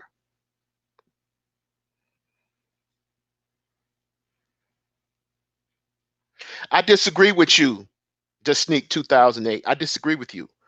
I do think a lot of the insecurities have to do with mommy and daddy issues because you have a lot of people that don't know how to pick husbands and don't know how to pick wives. And that comes from not seeing successful marriages. That comes from not seeing vibrant and prosperous families. I do think those issues are based in uh, mommy and daddy issues. It's probably not the sole reason. It's probably not the sole reason, but I think it's one of the ones that are, it's one of the most important ones, rather. So, anyway, we've gone almost 3 hours, and I think it's just about time that we shut it down. I certainly want to thank my host. I want to thank my host, Miss Nicole Michelle, for coming on this channel and chopping it up with myself and my brother tonight. Y'all get over there and support the inner beauty movement. Go over there and support Inner Beauty TV because she's dropping some real game over there. And y'all need to listen because if you listen to her, you just might, you just might, you just might come out with the bag. Billy Jeff, on the question on the out, he said, because he asked this twice, question 0 means you're dead, right? On a scale of 1 to 10. 0 means you're dead. I don't know. 0 means you through dealing. That's what it means. You might be too old to be in a game You or something through like dealing. 0, it means you're through dealing. that. But you just might, again, you just might come out with a bag. Now, what size that bag will be, that's up to you. Mm-hmm. Well, Mr. Maceo, thank you for having me again. Like I told my audience today, you and Big Mike came to my aid when everybody was going for my head. You guys were cool with me when it wasn't cool to be cool with me, and so I appreciate that. I will always do what I can over here with you guys because we like family. So I appreciate that. This was fun chopping it up. Inner Beauty Movement is going to go and support Genosha TV like we promised. So when you get that up and running, we'll be over there doing what we do, bringing our feminine grace to the chat room with the prettiest girls on YouTube. So that's just what we do. And I appreciate you having me. This was fun chopping it up with you and your thoughtology. And I look forward to doing this again. This is fun. Thank you. I want to let people know before we get out of here is that the only reason this wasn't put on Genosha TV tonight is because there was a hold on it. They're holding it for 20 hours.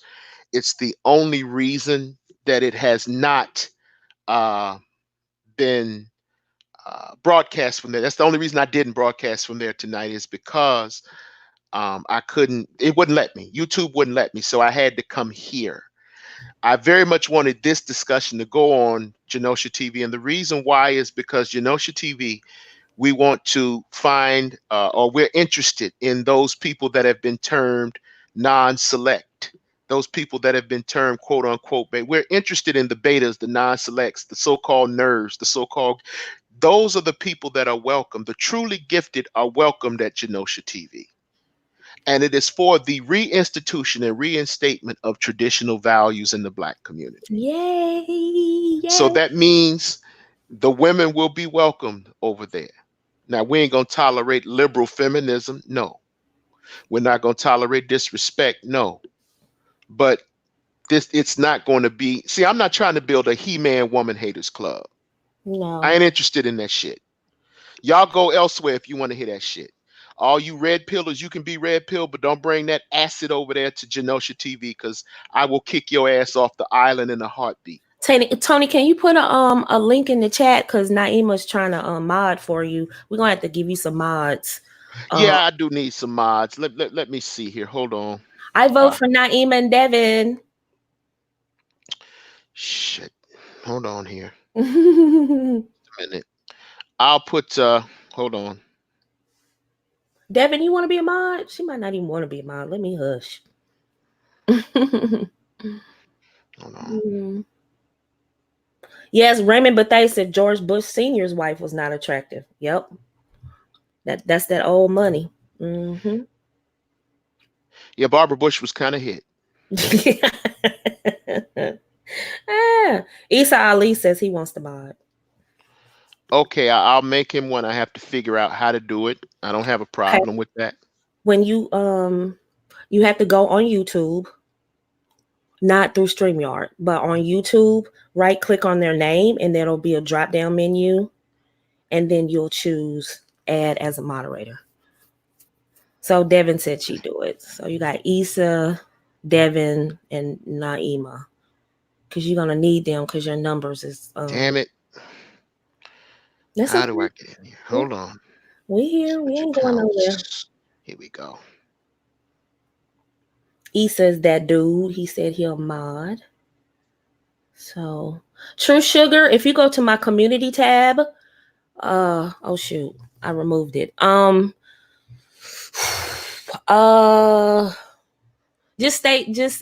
give you the link to Genosha. You'll get it. The link to Genosha TV is now in the chat room. We don't have any content there yet, but we will be putting content up there. Our our goal and our objective is going to be towards creating a safe space for the overachievers in the Black community. Our objective is going to be to create a safe space for overachievers regardless of the color of their skin. Although it is going to be geared towards Black people, it is not going to be exclusively a Black community. I welcome Asians, I welcome Hispanics, I welcome Jewish people, I welcome all people, because Genosha TV is about, first and foremost, intelligence. And I want to build a channel and build a network of intelligent people. I don't want that nigga drill. Well, maybe I'll put maybe 10% niggardry to make it entertaining. But for the most part, that shit will not be over. That red pill shit, you're not welcomed over there with that shit. That incel shit, you're not welcomed over there with it. But you are welcome to come over and share. We'll have podcasts about, technology, social media, about film, about literature, about politics, about dating and relationships, about sex, but it is going to be geared toward the people that are interested in conventional and traditional values. So, baby mamas don't get top billing over there. I love my ratchets, but they're not going to get top billing over there. I'm gonna hold you to that, Mr. Maceo. They're not going to get top billing over there. Did you figure out how to get into YouTube so you can mod up? Let me figure out how this works. No, I don't know how to do it. Hold on. No, I don't. Hold on, okay. So if you guys want the link, you can email me. But if you're already on my email list, I sent an email for the earlier show that got canceled. So that's the link to Genosha, actually. Wait a minute. If you're on my email list or my Patreon. I think I remember. Hold on. But if you don't have the link, you can just email me at Lady Like. Is B Money still in here? Oh, Issa Ali is in here. Hold on. Issa Ali, how do I make these guys a mod? Okay, so you're gonna click on their name. Mm-hmm. All right, and then it'd be a drop-down menu, and you'll add moderator. Add as moderator. It doesn't say that here. It says go to channel, report, and block. That's what it says here. Are you on StreamYard or you're in? I'm on StreamYard. Okay, no, you have to do it in the actual YouTube app. Okay. You have no capabilities in StreamYard. We've been complaining to StreamYard about that. Okay. Well, in any event, I'm gonna designate some mods because I do need them. But in any event, like I said, it's coming down on 3 hours and it's getting a bit late, so we're gonna get out of here. Thank you for everyone that came to this live tonight. Shout out to Issa Ali, Billy Jeff, B Money, Miss Busy Lady. You know you got on my damn nerves. Devin Haley, thank you. True Sugar, thank you. And all the rest. Again, thank you for, attending this tonight. And of course, to Miss Nicole Michelle, thank you, sweetheart. Again, Miss Busy Lady, my channel is Genosha TV. I put the link in the chat. I'll put it in there again. It's You gotta Genosha TV. do YouTube side because StreamYard ain't doing it for some reason. Because I don't see it. Do y'all see it? I put the link in. Okay. Okay. So in any event, thank you, you guys. As always, be safe. Take care of yourself out there. And as always, we wish you love, peace, and soul. Good night. Night.